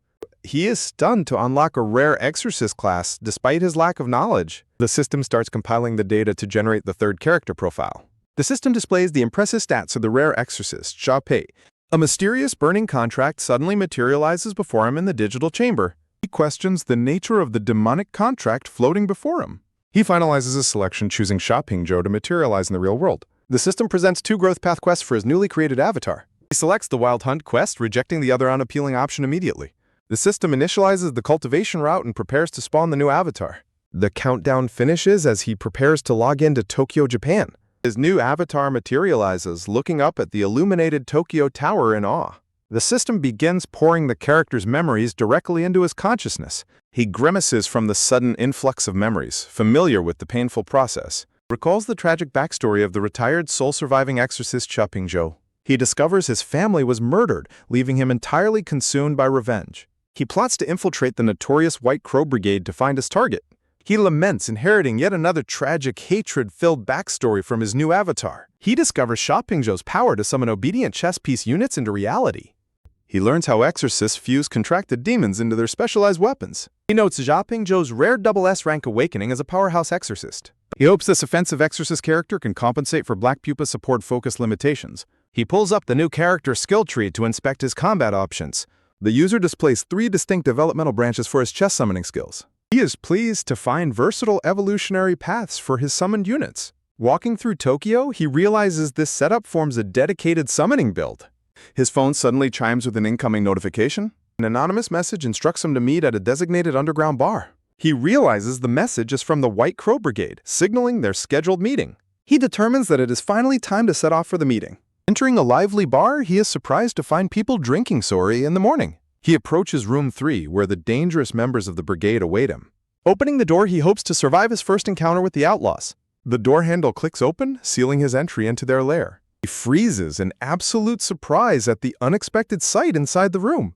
A stunning girl dressed in a vibrant red kimono stares back at him. Her piercing red eyes lock onto him with an intense, mysterious gaze. He reflects on his sister's different surname, explaining their parents' unique naming rule. He looks on with deep concern, questioning her strange state of mind. A live news report details an unidentified ability user's intervention in a hostage crisis. The broadcast announces the rise of a new ability user, leaving the world on edge. The messy-haired boy watches a television broadcast announcing the upcoming address from the Ability Users Association's vice president. The news broadcast officially designates the mysterious new B-rank ability user as Black Pupa. Holding his drink, the messy-haired boy realizes that ability users are divided into strict power tiers. In her bedroom, a green-haired girl scrolls on her phone, oblivious to a dark purple shadow looming behind her. The messy-haired boy interrupts her distraction, playfully offering her a can of cola. He sits down, casually taking a sip while pondering his next move. A glowing system window reveals that the final missing class is indeed the rare exorcist. The messy-haired boy marvels at how quickly the injured Gu Kiai recovered, praising the association's top-tier medical team. A database screen displays the intimidating silhouette profiles of the elite T3 Ogre-class Espers. A crimson winged sword emblem appears, representing the prestigious Calamity-level Rainbow Wing members. He realizes that declaring war on the research facility means inviting the wrath of these legendary Calamity-class forces. A mysterious black-haired young man suddenly addresses the messy-haired boy, catching him completely off guard. Startled by the sudden intrusion, the messy-haired boy turns around with wide, shocked orange eyes. A green-haired girl steps up behind him, her gaze hardened as she confronts the visitor. Meanwhile, a man prepares dinner in the kitchen, slicing a large slab of raw beef. A heavy thud echoes through the house as the front door is abruptly slammed shut. A stern, gray-haired bearded man named Gu Zuan enters, his presence instantly chilling the room. Gu Zuan suddenly senses a massive, venomous purple cobra materializing behind him with bared fangs. The black-haired young man, Gu Qiye, glares with glowing red eyes, demanding to know his father's intentions. A profile screen highlights the lethal stats and unique shadow-manipulating abilities of the supercriminal Ghostbell. Under a wide-brimmed hat, the masked vigilante Ghostbell continues to evade the association's pursuit. The messy-haired boy pieces together the tragic truth behind Gu Zuan's self-destructive quest for vengeance. To find their mother's killer, the armored Gu Qiye chose a completely opposite path of rising through the association's ranks. This tragic twist of fate has placed the father and son on completely opposing sides of the law. Gu Qiye glares at his father, deeply hurt by the 2 years of abandonment and broken trust. The green-haired girl stands nearby, heartbroken by how much his sudden departure wounded the family. She bitterly tells her father that he cares far more for the dead than his own living children.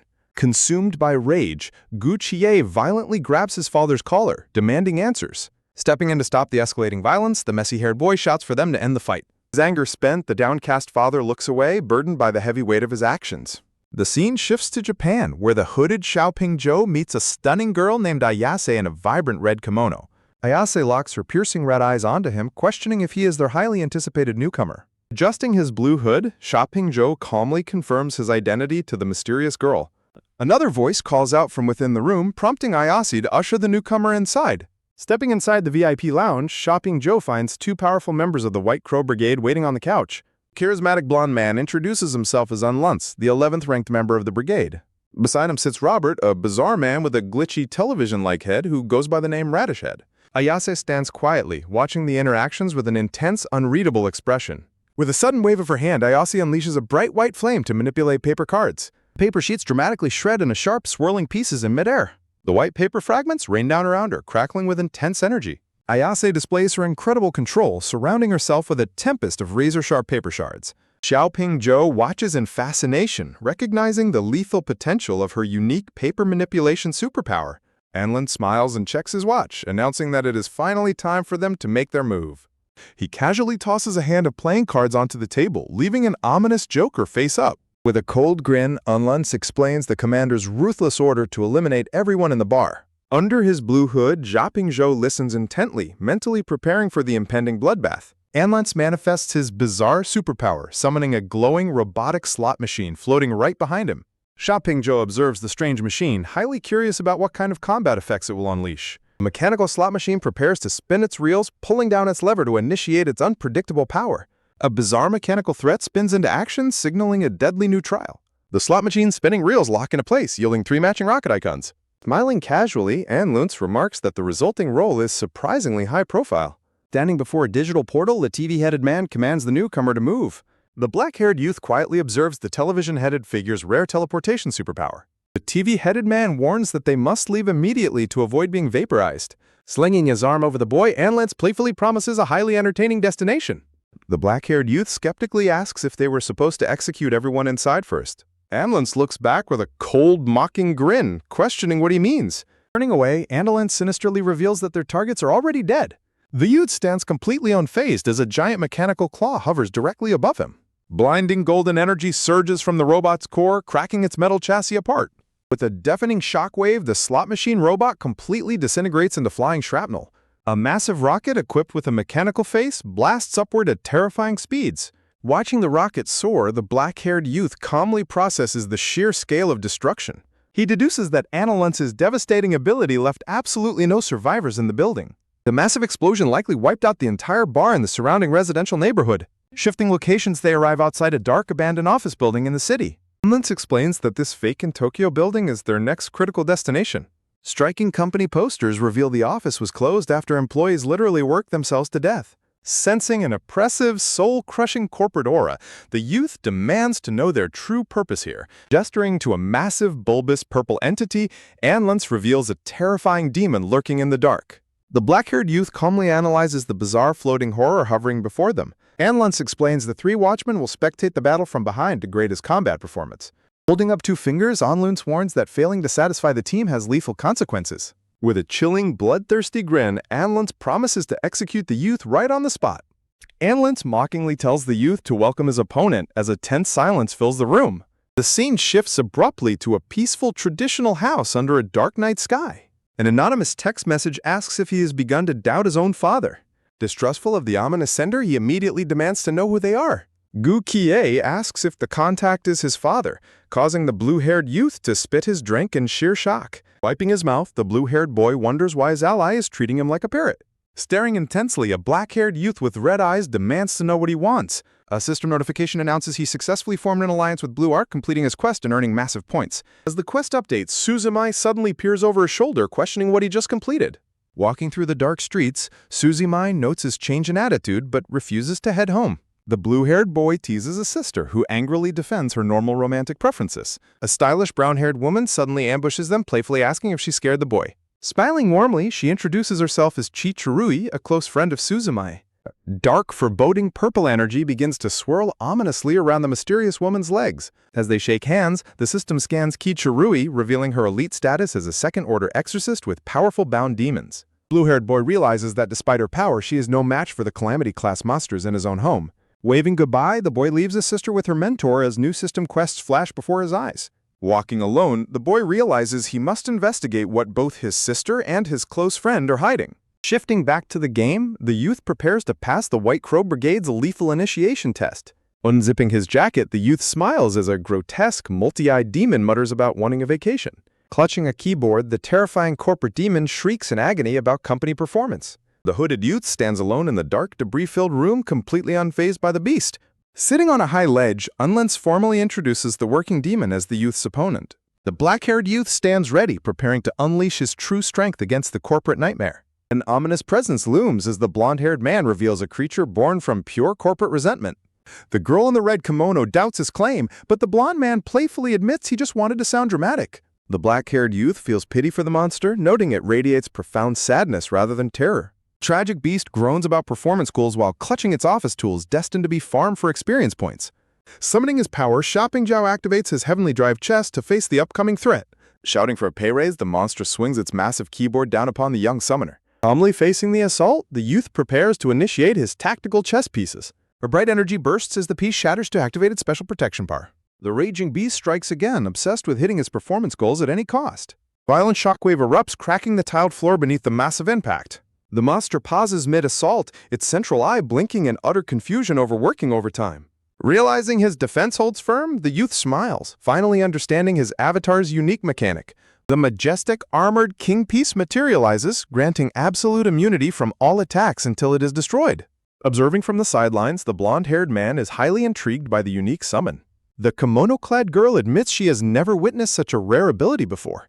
The television-headed companion agrees, understanding why their commander took an interest in the newcomer. Driven by endless workplace dread, the monster screams in frustration over endless overtime. Unleashing its fury, the beast repeatedly slams the floor in a frantic, desperate attack. The youth remains completely unfazed, noting that all physical attacks are utterly useless.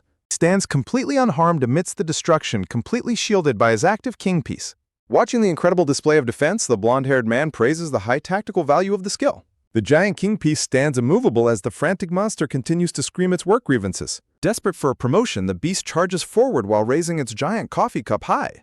The massive cup slams down directly toward the summoning duo. Slipping into a strategic stance, the youth prepares to launch his counteroffensive.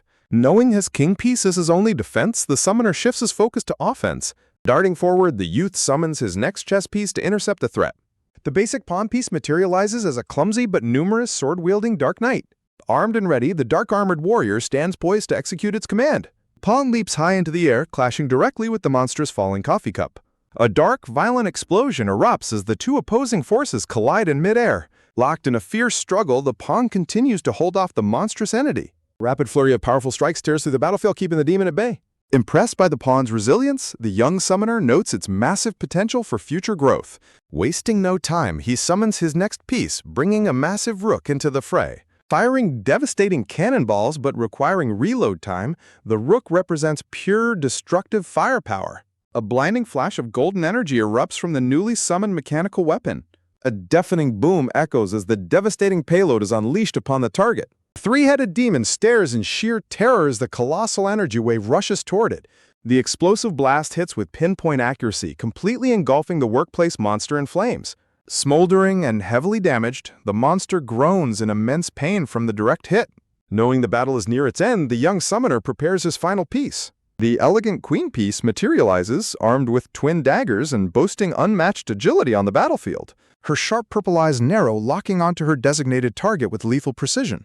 Moving like a blur of silver light, the queen dashes forward to deliver the finishing blow. The desperate beast swings a massive fist, making one final attempt to defend its life.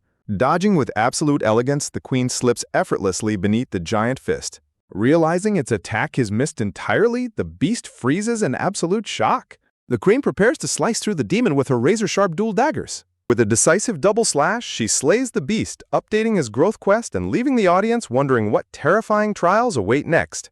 The workplace monster completely disintegrates, still muttering about performance goals in its final moments. Shopping Zhao questions why his queen piece plays like an assassin, recalling a classic rule of chess. Confident in his victory, Shopping Zhao turns to ask if he has passed the initiation test. Impressed by his unique abilities, both the blonde man and the kimono-clad girl vote in favor of his acceptance. The television-headed member indifferently refrains from voting since the newcomer already has enough support.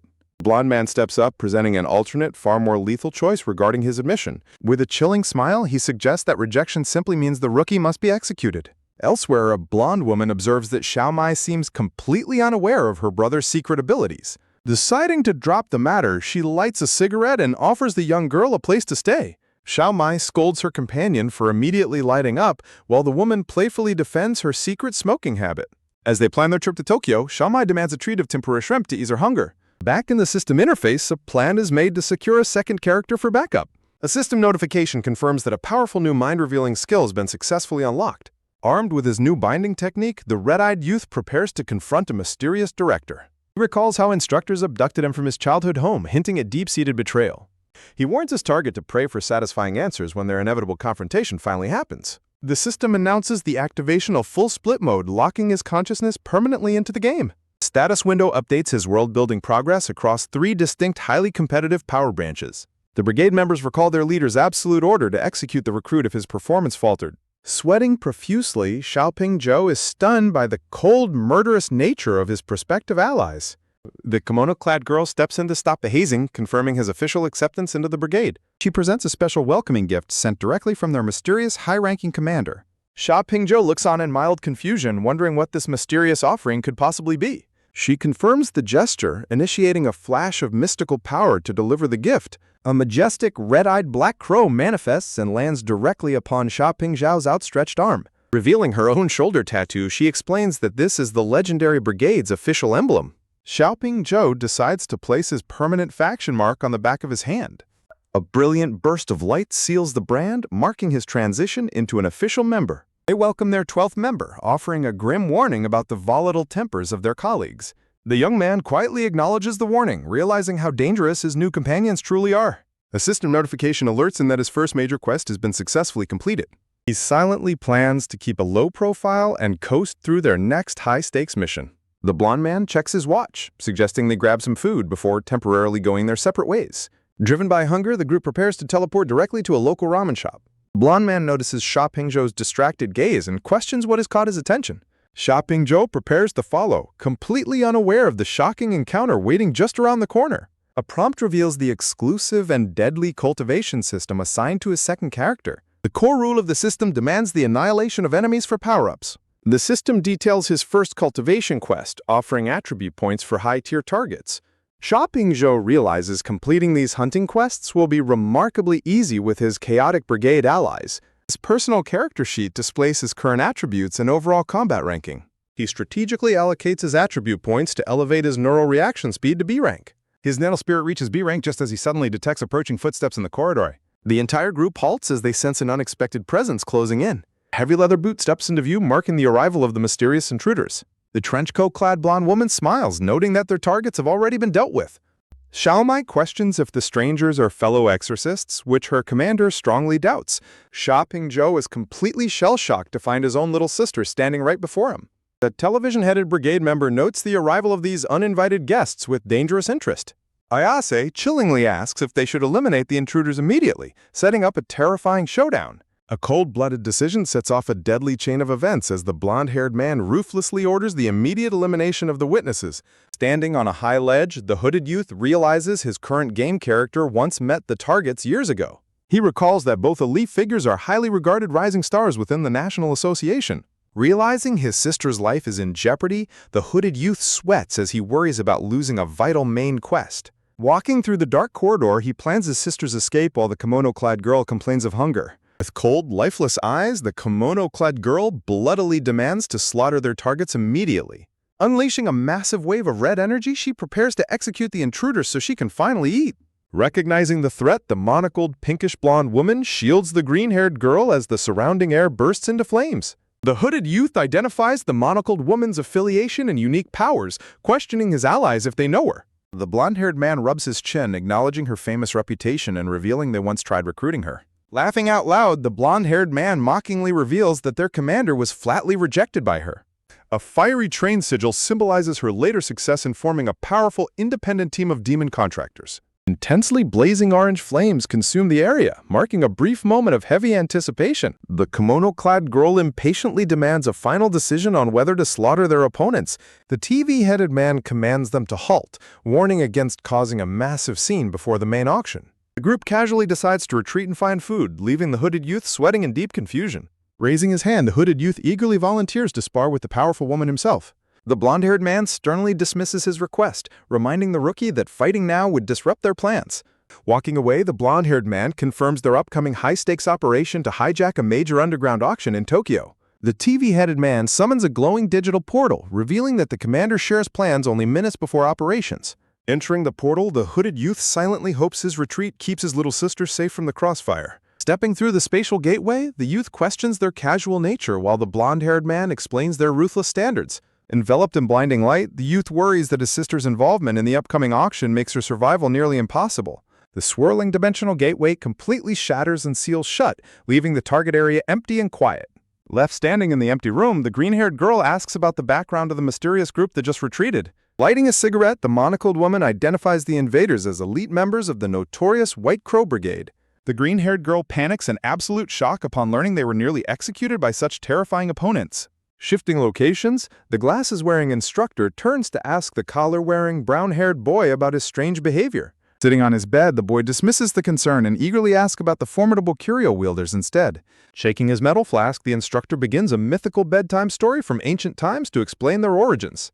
The boy demands a serious explanation, prompting the instructor to explain how these wielders hide within a giant celestial fish. Inside the massive creature lies the Whale Garden, a vast metropolis where powerful elite families reside.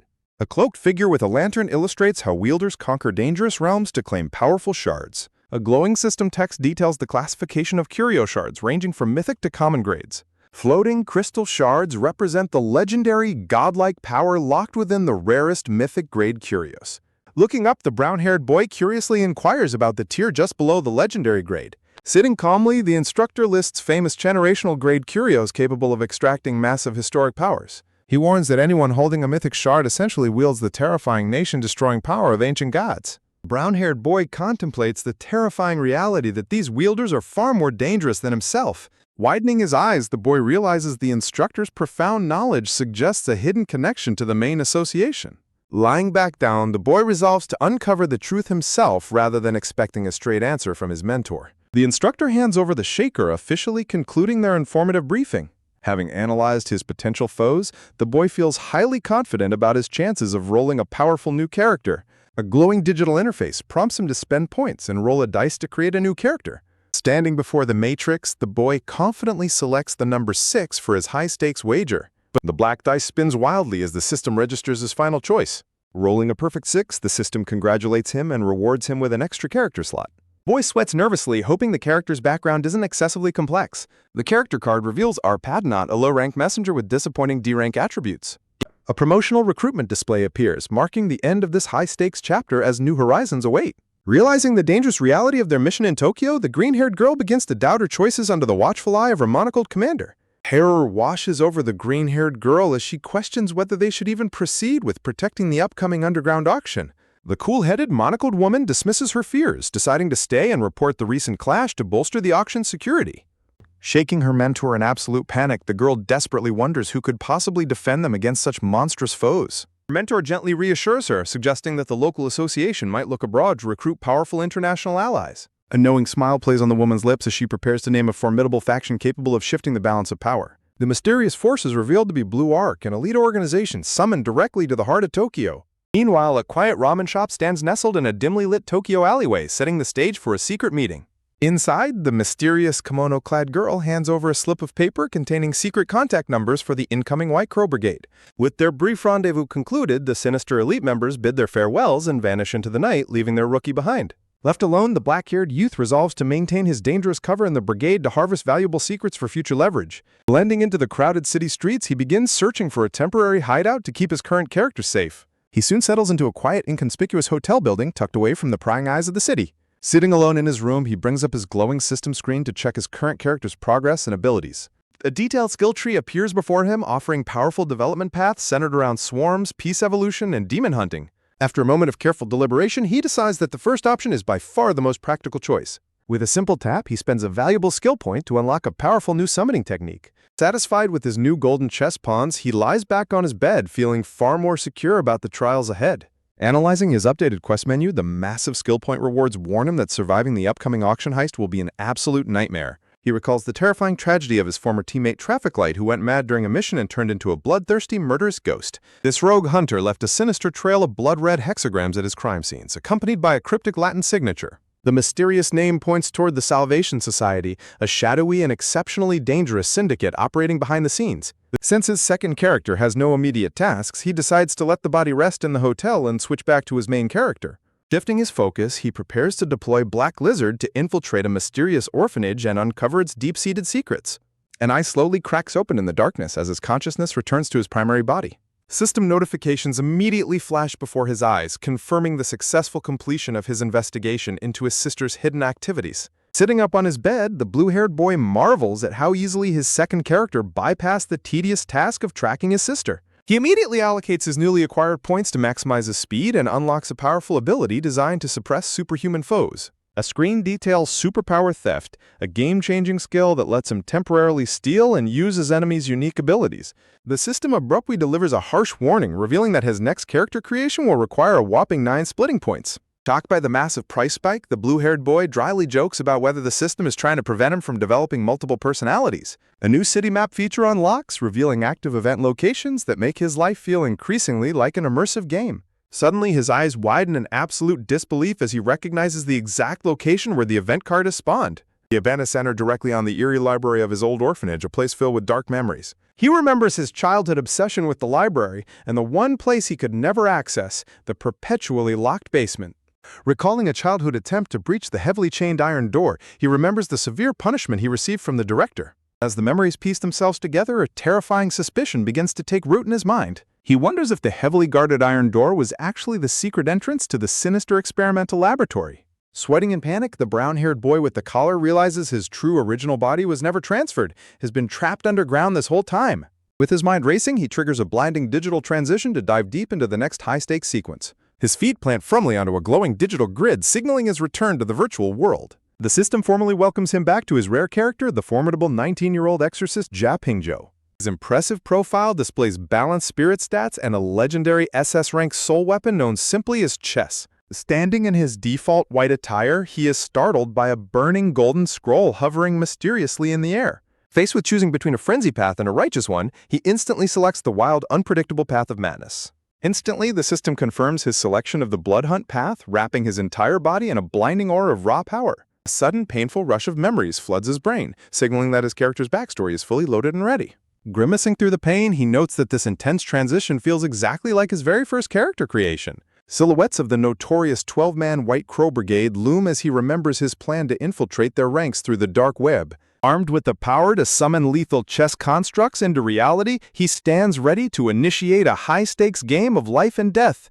He wields a godlike power capable of altering reality, yet his dangerous double life is just beginning. He desperately needs his newly crafted character to stay alive to keep his grand plans in motion. The bedroom door stands slightly ajar as the quiet atmosphere shifts. As a high-stakes transition occurs, his dual identity gameplay enters a thrilling new phase. Hearing a sudden knock at his door, the dark blue-haired boy calmly invites the visitor inside. His red-eyed, black-haired brother opens the door to invite him on a trip to Tokyo next week. The dark blue-haired boy is stunned, knowing their younger sister has already gone to Japan in secret. The older brother then suggests asking their father if he would like to join them on the trip. Checking his phone, the dark blue-haired boy is shocked to see their dad has already replied that he is also traveling to Japan. Believing everyone is on board, the black-haired brother agrees to book their flight tickets. Walking away, the brother notes that with the United Nations arresting Ghost Clock, he can easily leave the city to protect the upcoming auction. The dark blue-haired boy sweats in panic, realizing his family might clash directly with his undercover brigade at the auction. He deeply worries his powerful older brother will instantly obliterate his second character. Shifting his focus, he decides to prioritize investigating the orphanage library to uncover its dark secrets.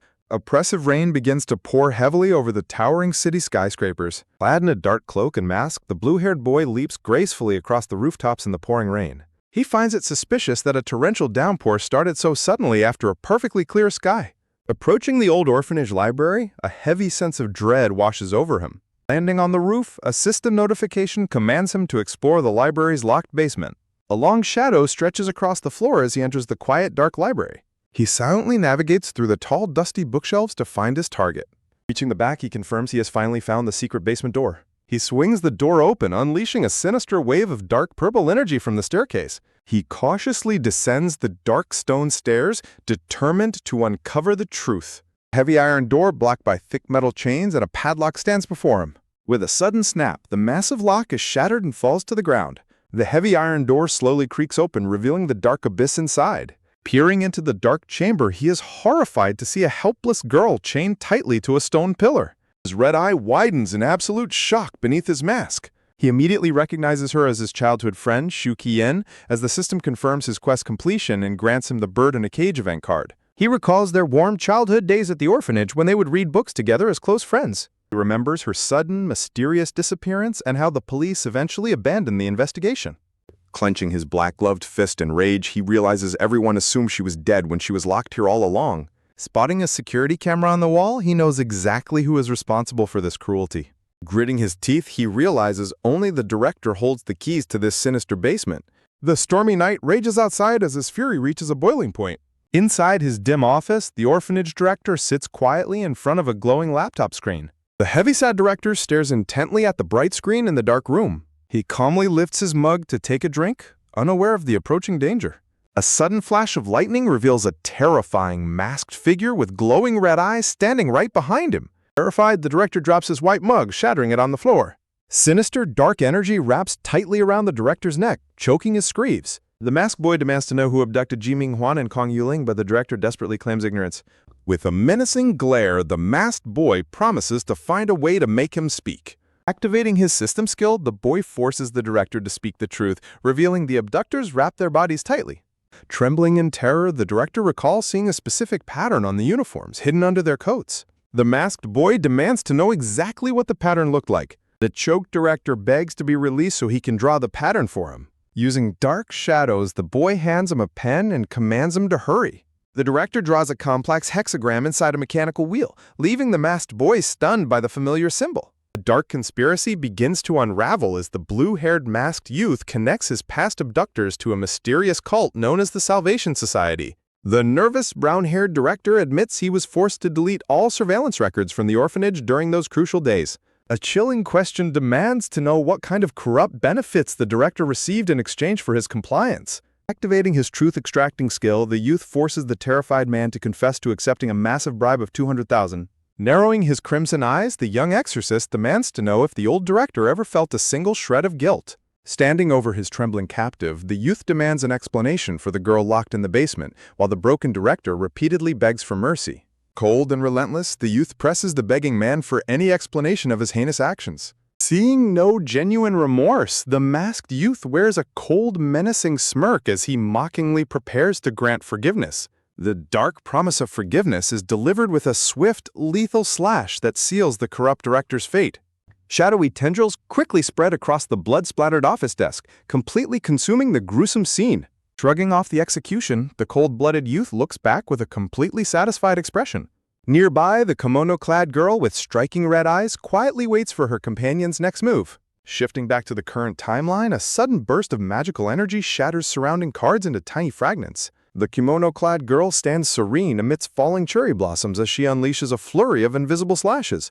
Suddenly, a digital slot machine lands on 3 matching rocket symbols, signaling a highly explosive roll. The blonde-haired man chuckles, noting that his newly rolled offensive capability is a bit too flashy. The black-haired youth in the blue hoodie silently observes, realizing his companion has rolled a teleportation ability. A brilliant golden coin adorned with a skull motif suddenly erupts with crackling electric energy. The intense energy concentration begins to fracture the mechanical device under immense pressure. With a loud metallic snap, the device shatters apart, scattering scrap metal and screws in every direction. Plunged in smoke, the hoodie-clad youth walks away as his team completely destroys the target alleyway. Amidst the rising plumes of smoke, a charred playing card floats gently through the air. Arriving at an abandoned office building, the hoodie-clad youth joins his eccentric brigade allies. He muses that the heavy atmosphere smells like a miserable corporate office, joking about a wage-slave demon being born. Shifting to a serious tone, the youth demands to know the real reason they brought him to this location. Torrential rain begins to drench the city skyscrapers as a stormy night sets the stage for a daring rescue. Leaping across rooftops, the masked youth contacts his ally, Blue Arc, requesting immediate help to cover up the director's death. Shocked by the sudden confession, the ally questions if he actually committed murder. The dark-haired ally on the phone promises to investigate the basement first, while the youth lays out strict demands for the girl's care. The youth strictly warns his ally to protect the girl and never let her return to the orphanage, declaring his distrust for anyone else. Agreeing to head over immediately, the ally hangs up as the masked youth stands vigilant atop a tall chimney. Raindrops mixing with his tears, the youth vows to bring down the Salvation Society for what they have done. A violent flash of lightning splits the dark sky as a chilling warning echoes for his enemies to prepare for his wrath. Activating his power, a high-tech warrior clad in white and blue armor sprints forward at breakneck speeds. Crashing through the heavy basement doors, the mechanical warrior finally discovers the kidnapped girl chained to the floor. Overwhelmed with anger at her captors, the armored savior immediately kneels down to shatter her heavy iron shackles. Rain pours down outside as the hero reassures the terrified girl that she is finally safe. Back in his room, the dark-haired youth stares at a hand-drawn hexagram, recalling how his original body was taken. He analyzes the complex geometric pattern, linking it directly to the crimes of a maddened exorcist. Recalling his instructor's suspicious confession, he concludes they must belong to the Salvation Society. Sitting by the rainy window, he resolves to force the truth out of his targets and expose their mole within the association. Knowing he cannot do it alone, he plans to secretly manipulate multiple powerful factions to aid in his revenge. Shifting focus, he decides to inspect the mysterious event card he recently acquired from the system. The system displays the bird in a cage card designed to break free from any control-type status effects. Pleased with the card's potential, the youth decides to save it for a critical moment rather than selling it. Suddenly, a strange sensation washes over him, catching the young exorcist completely off guard. He realizes with sudden dread that something unusual is happening to his original physical body. Back in the real-world lab, the tall, black-haired instructor stands silently beside a sterile medical bed. Waking up, Cha Ping-jo groans in annoyance, complaining that the instructor has ruined his sleep quality once again. Standing in utter silence, the glasses-wearing instructor stares back, setting up an intense real-world confrontation. Just when you think you've uncovered all the secrets, a sudden declaration shatters the fragile peace as the glasses-wearing man abruptly delivers the shocking news of the director's sudden death. The collar-wearing boy recoils in absolute shock, his mind racing to process the terrifying update. The glasses-wearing man explains that the director committed suicide this morning after his horrific confinement of a young girl was finally exposed to the public. The collar-wearing boy immediately questions the suicide claim and urgently demands to know the name of the imprisoned victim. The glasses-wearing man reveals the victim is Shu Ki-yin, questioning how anyone could have discovered her locked away in the secret basement. He explains that the investigators rushed to the scene after receiving an anonymous confession tip-off straight from the director. A draft confession email left on the director's laptop directed the authorities to the exact location of her captivity. The collar-wearing boy smiles subtly, realizing how perfectly this fabricated cover story shields his own actions. He turns back, casually asking the investigator if this clean resolution brings him any satisfaction. The glasses-wearing man pauses, a shadow of suspicion falling over his face as he prepares to voice a deeper concern. He looks directly at the boy, bluntly questioning if he played a secret role in these sudden events. The scene shifts to the dark-haired boy in the blue jacket, who confidently prepares to face a dangerous new challenge. A bizarre, fleshy purple monster appears, obsessively repeating its twisted corporate mantra in a high-stakes arena. Under the harsh office-like lights, the beast continues its frantic complaints of endless performance targets. The dark-haired boy stands resolutely before the giant multi-eyed corporate demon wielding a colossal keyboard. Up in the VIP balconies, the blonde man in the suit introduces the grotesque creature to the other watching syndicate members. The red-eyed kimono girl dryly mocks her companion for giving the bizarre monster such an unusual name. He prayfully laughs off her criticism, admitting he merely wanted to add some dramatic flair to the match. The dark-haired boy humorously laments the tragic fate of a corporate monster forced to work overtime even in the afterlife. A glowing blue system notification flashes, confirming the successful materialization of his legendary defensive kingpiece. Standing calm behind his new construct, he reviews the system window detailing the king's absolute protection from all incoming damage. The massive beast strikes down with immense force, sending shockwaves ripping across the stone floor. A violent explosion of dust and debris completely engulfs the battlefield. The dark-haired boy stands entirely unscathed inside the crater, coolly mocking the beast's futile attempts to break his defense. The furious demon hurls its massive coffee mug like a club directly at his glowing barrier. Instantly responding, a new system notification announces the materialization of a slow but numerous pawn piece. The Dark Shadow Warrior construct steps in, shattering the incoming mug projectile with a single powerful deflection. With blinding speed, the pawn piece lands a devastating slash right across the monster's chest. Running alongside the action, the dark-haired boy marvels at the pawn's effectiveness before summoning his heavy artillery rook piece. Leaping gracefully into the air, he notes the system window detailing the rook's explosive long-range shelling abilities. Suddenly, a majestic female queen construct with striking purple eyes materializes and charges forward with extreme speed. She readies her twin blades, preparing to deliver a decisive blow. With a blinding flash, she unleashes a storm of rapid sword strikes. The devastating assault completely slices the monster to pieces, earning him a successful C-rank demon elimination. Back in the gallery, the box-headed member voices his concerns about the boy's safety, but ultimately yields to the majority vote. The dark-haired boy sweats in silent disbelief at the overwhelming eccentricity of his new syndicate allies. The red-eyed kimono girl instructs him to choose a spot on his body for his official induction mark, revealing her own shoulder tattoo. Her silk-red kimono rustles softly under the dim lights as she adjusts her sleeves. The blond man walks alongside the boy, playfully asking why he seems so spaced out after his victory. The boy assures him he is fine, quickly catching up as the group heads deeper into the facility. A sleek black crow emblem is stamped onto his skin, finalizing his membership in the notorious brigade. System screen appears, detailing the parameters and rewards for his first active growth quest. Pulling his hood over his face, he realizes he can easily farm attribute points by tagging along on their hunts to build his reputation. Specializing his summoner build, he decides to dump his newly earned points entirely into his speed attribute. The system confirms his speed and mind attributes have successfully upgraded to rank B as a sharp sound echoes nearby. The hooded boy freezes, suddenly sensing an unexpected presence approaching him from behind in the corridor. To his absolute shock, he realizes the intruders are his younger sister and her powerful spiritual mentor. He sweats in panic, completely stunned by this extremely dangerous and poorly timed encounter. He realizes that if his sister is killed by his new syndicate allies, his vital long-term campaign quest line will be lost forever. With a cold sweat on his face, he desperately tries to devise a plan to save her without blowing his double agent cover. He warns the rookie that weakness in this line of work is a swift death sentence, urging him to stay close and survive. The black-haired boy worries his sister is completely out of her depth in this high-stakes game, fearing he won't be able to protect her. Confused by their sudden retreat, the green-haired girl asks her companion about the identity of the mysterious group. The Flat Cap Man reveals the retreating figures belong to the infamous White Crow Brigade. While the Flat Cap Man notes the threat to the upcoming underground auction, his green-haired companion humorously contemplates quitting her stressful job. Refusing to back down, the Flat Cap Man orders her to report the encounter so security can be tightened. The scene shifts to the quiet, brightly lit facade of a traditional ramen shop in Tokyo. As the night deepens, the brigade leader officially dismisses the members for the evening. The syndicate members part ways, heading their separate directions into the Tokyo night. The black-haired boy plans to use his time inside the brigade to gather valuable intel on the Rainbow Wing. A blue system screen confirms he has successfully unlocked a powerful new soldier recruitment skill. Reviewing his high-stakes quests, the boy prepares to target the murderous exorcist who destroyed his family. He remembers the terrifying betrayal of a former teammate who went berserk, transforming into a horrific monster. Intrigued by the mysterious name of the enemy organization, he decides to rest his main body in the hotel. Meanwhile, his blue-haired avatar wakes up to a critical system update directing him to cooperate with an exorcist. He marvels at his newly unlocked ability theft skill, wishing he had unlocked this overpowered class path much sooner. Stunned by the steep requirement for his next clone, he worries about the psychological toll of running multiple bodies.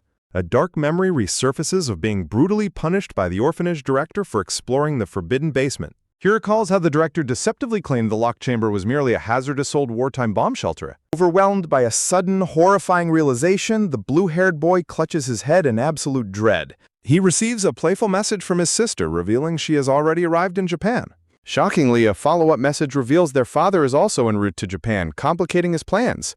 He desperately worries his powerful brother might accidentally obliterate his newly spawned clone character in a single blow. Donning his mask, the blue-haired hero leaps gracefully through the pouring rain to execute his next move. He slips silently into the dark, quiet library, his shadow stretching across the dusty floorboards. He navigates through the gargantuan ancient bookshelves, keeping a vigilant eye out for any traps. He is horrified to find his childhood friend chained tightly in the abyss, triggering a system card reward. He fondly recalls their peaceful childhood days at the orphanage when they were inseparable friends. His blood boils as he realizes the director deceptively covered up her imprisonment as a simple missing person case. Activating his truth-forcing system skill, he ruthlessly interrogates the trembling director about the kidnappers. Crying in sheer terror, the director desperately mentions a hidden emblem on the abductors' uniforms. The masked boy fiercely presses him for details on the exact design of the symbol. He glares down with menacing glowing red eyes, waiting for the final piece of the puzzle. He connects the dots, realizing the mysterious organization behind his abduction is the same sinister cabal. He forces the corrupt director to admit to taking a massive bribe to facilitate the kidnapping. Satisfied with the confession, a chilling, vengeful smile spreads across the masked boy's face. Unleashing his dark shadow tendrils, the boy mercilessly executes the corrupt director on the spot. The scene shifts to a man in a hotel room reading a threatening blackmail message on his phone. The boy demands that the rescued girls be provided with a safe home and proper psychological therapy. A high-tech, white-armored warrior races through the stormy night to carry out the rescue. Reaching the hidden dungeon, the armored savior carefully unlocks the heavy chains from the traumatized girl. Back in safety, the boy contemplates the hand-drawn hexagram symbol left on the table. He realizes this symbol matches the calling card left at the horrific crime scenes of the rogue exorcist. Knowing his enemy's true allegiance, his singular goal now is to track down the monstrous red light. He deduces that the enemy organization must have highly placed moles feeding them rapid intelligence. Formulates a long-term plan to leverage an ally's political assent to locate the enemy's headquarters. Taking a moment to regroup, he activates the glowing blue event card he received from the system. The system reveals the legendary Caged Bird card, capable of instantly breaking any control status effect. Meanwhile, the investigator with glasses speaks the name of the rescued girl, narrowing his focus. Deeply unsettled by the rescue, the mysterious figure questions how anyone could have discovered her secret prison. The scarred investigator narrows his focus, closing in on the truth.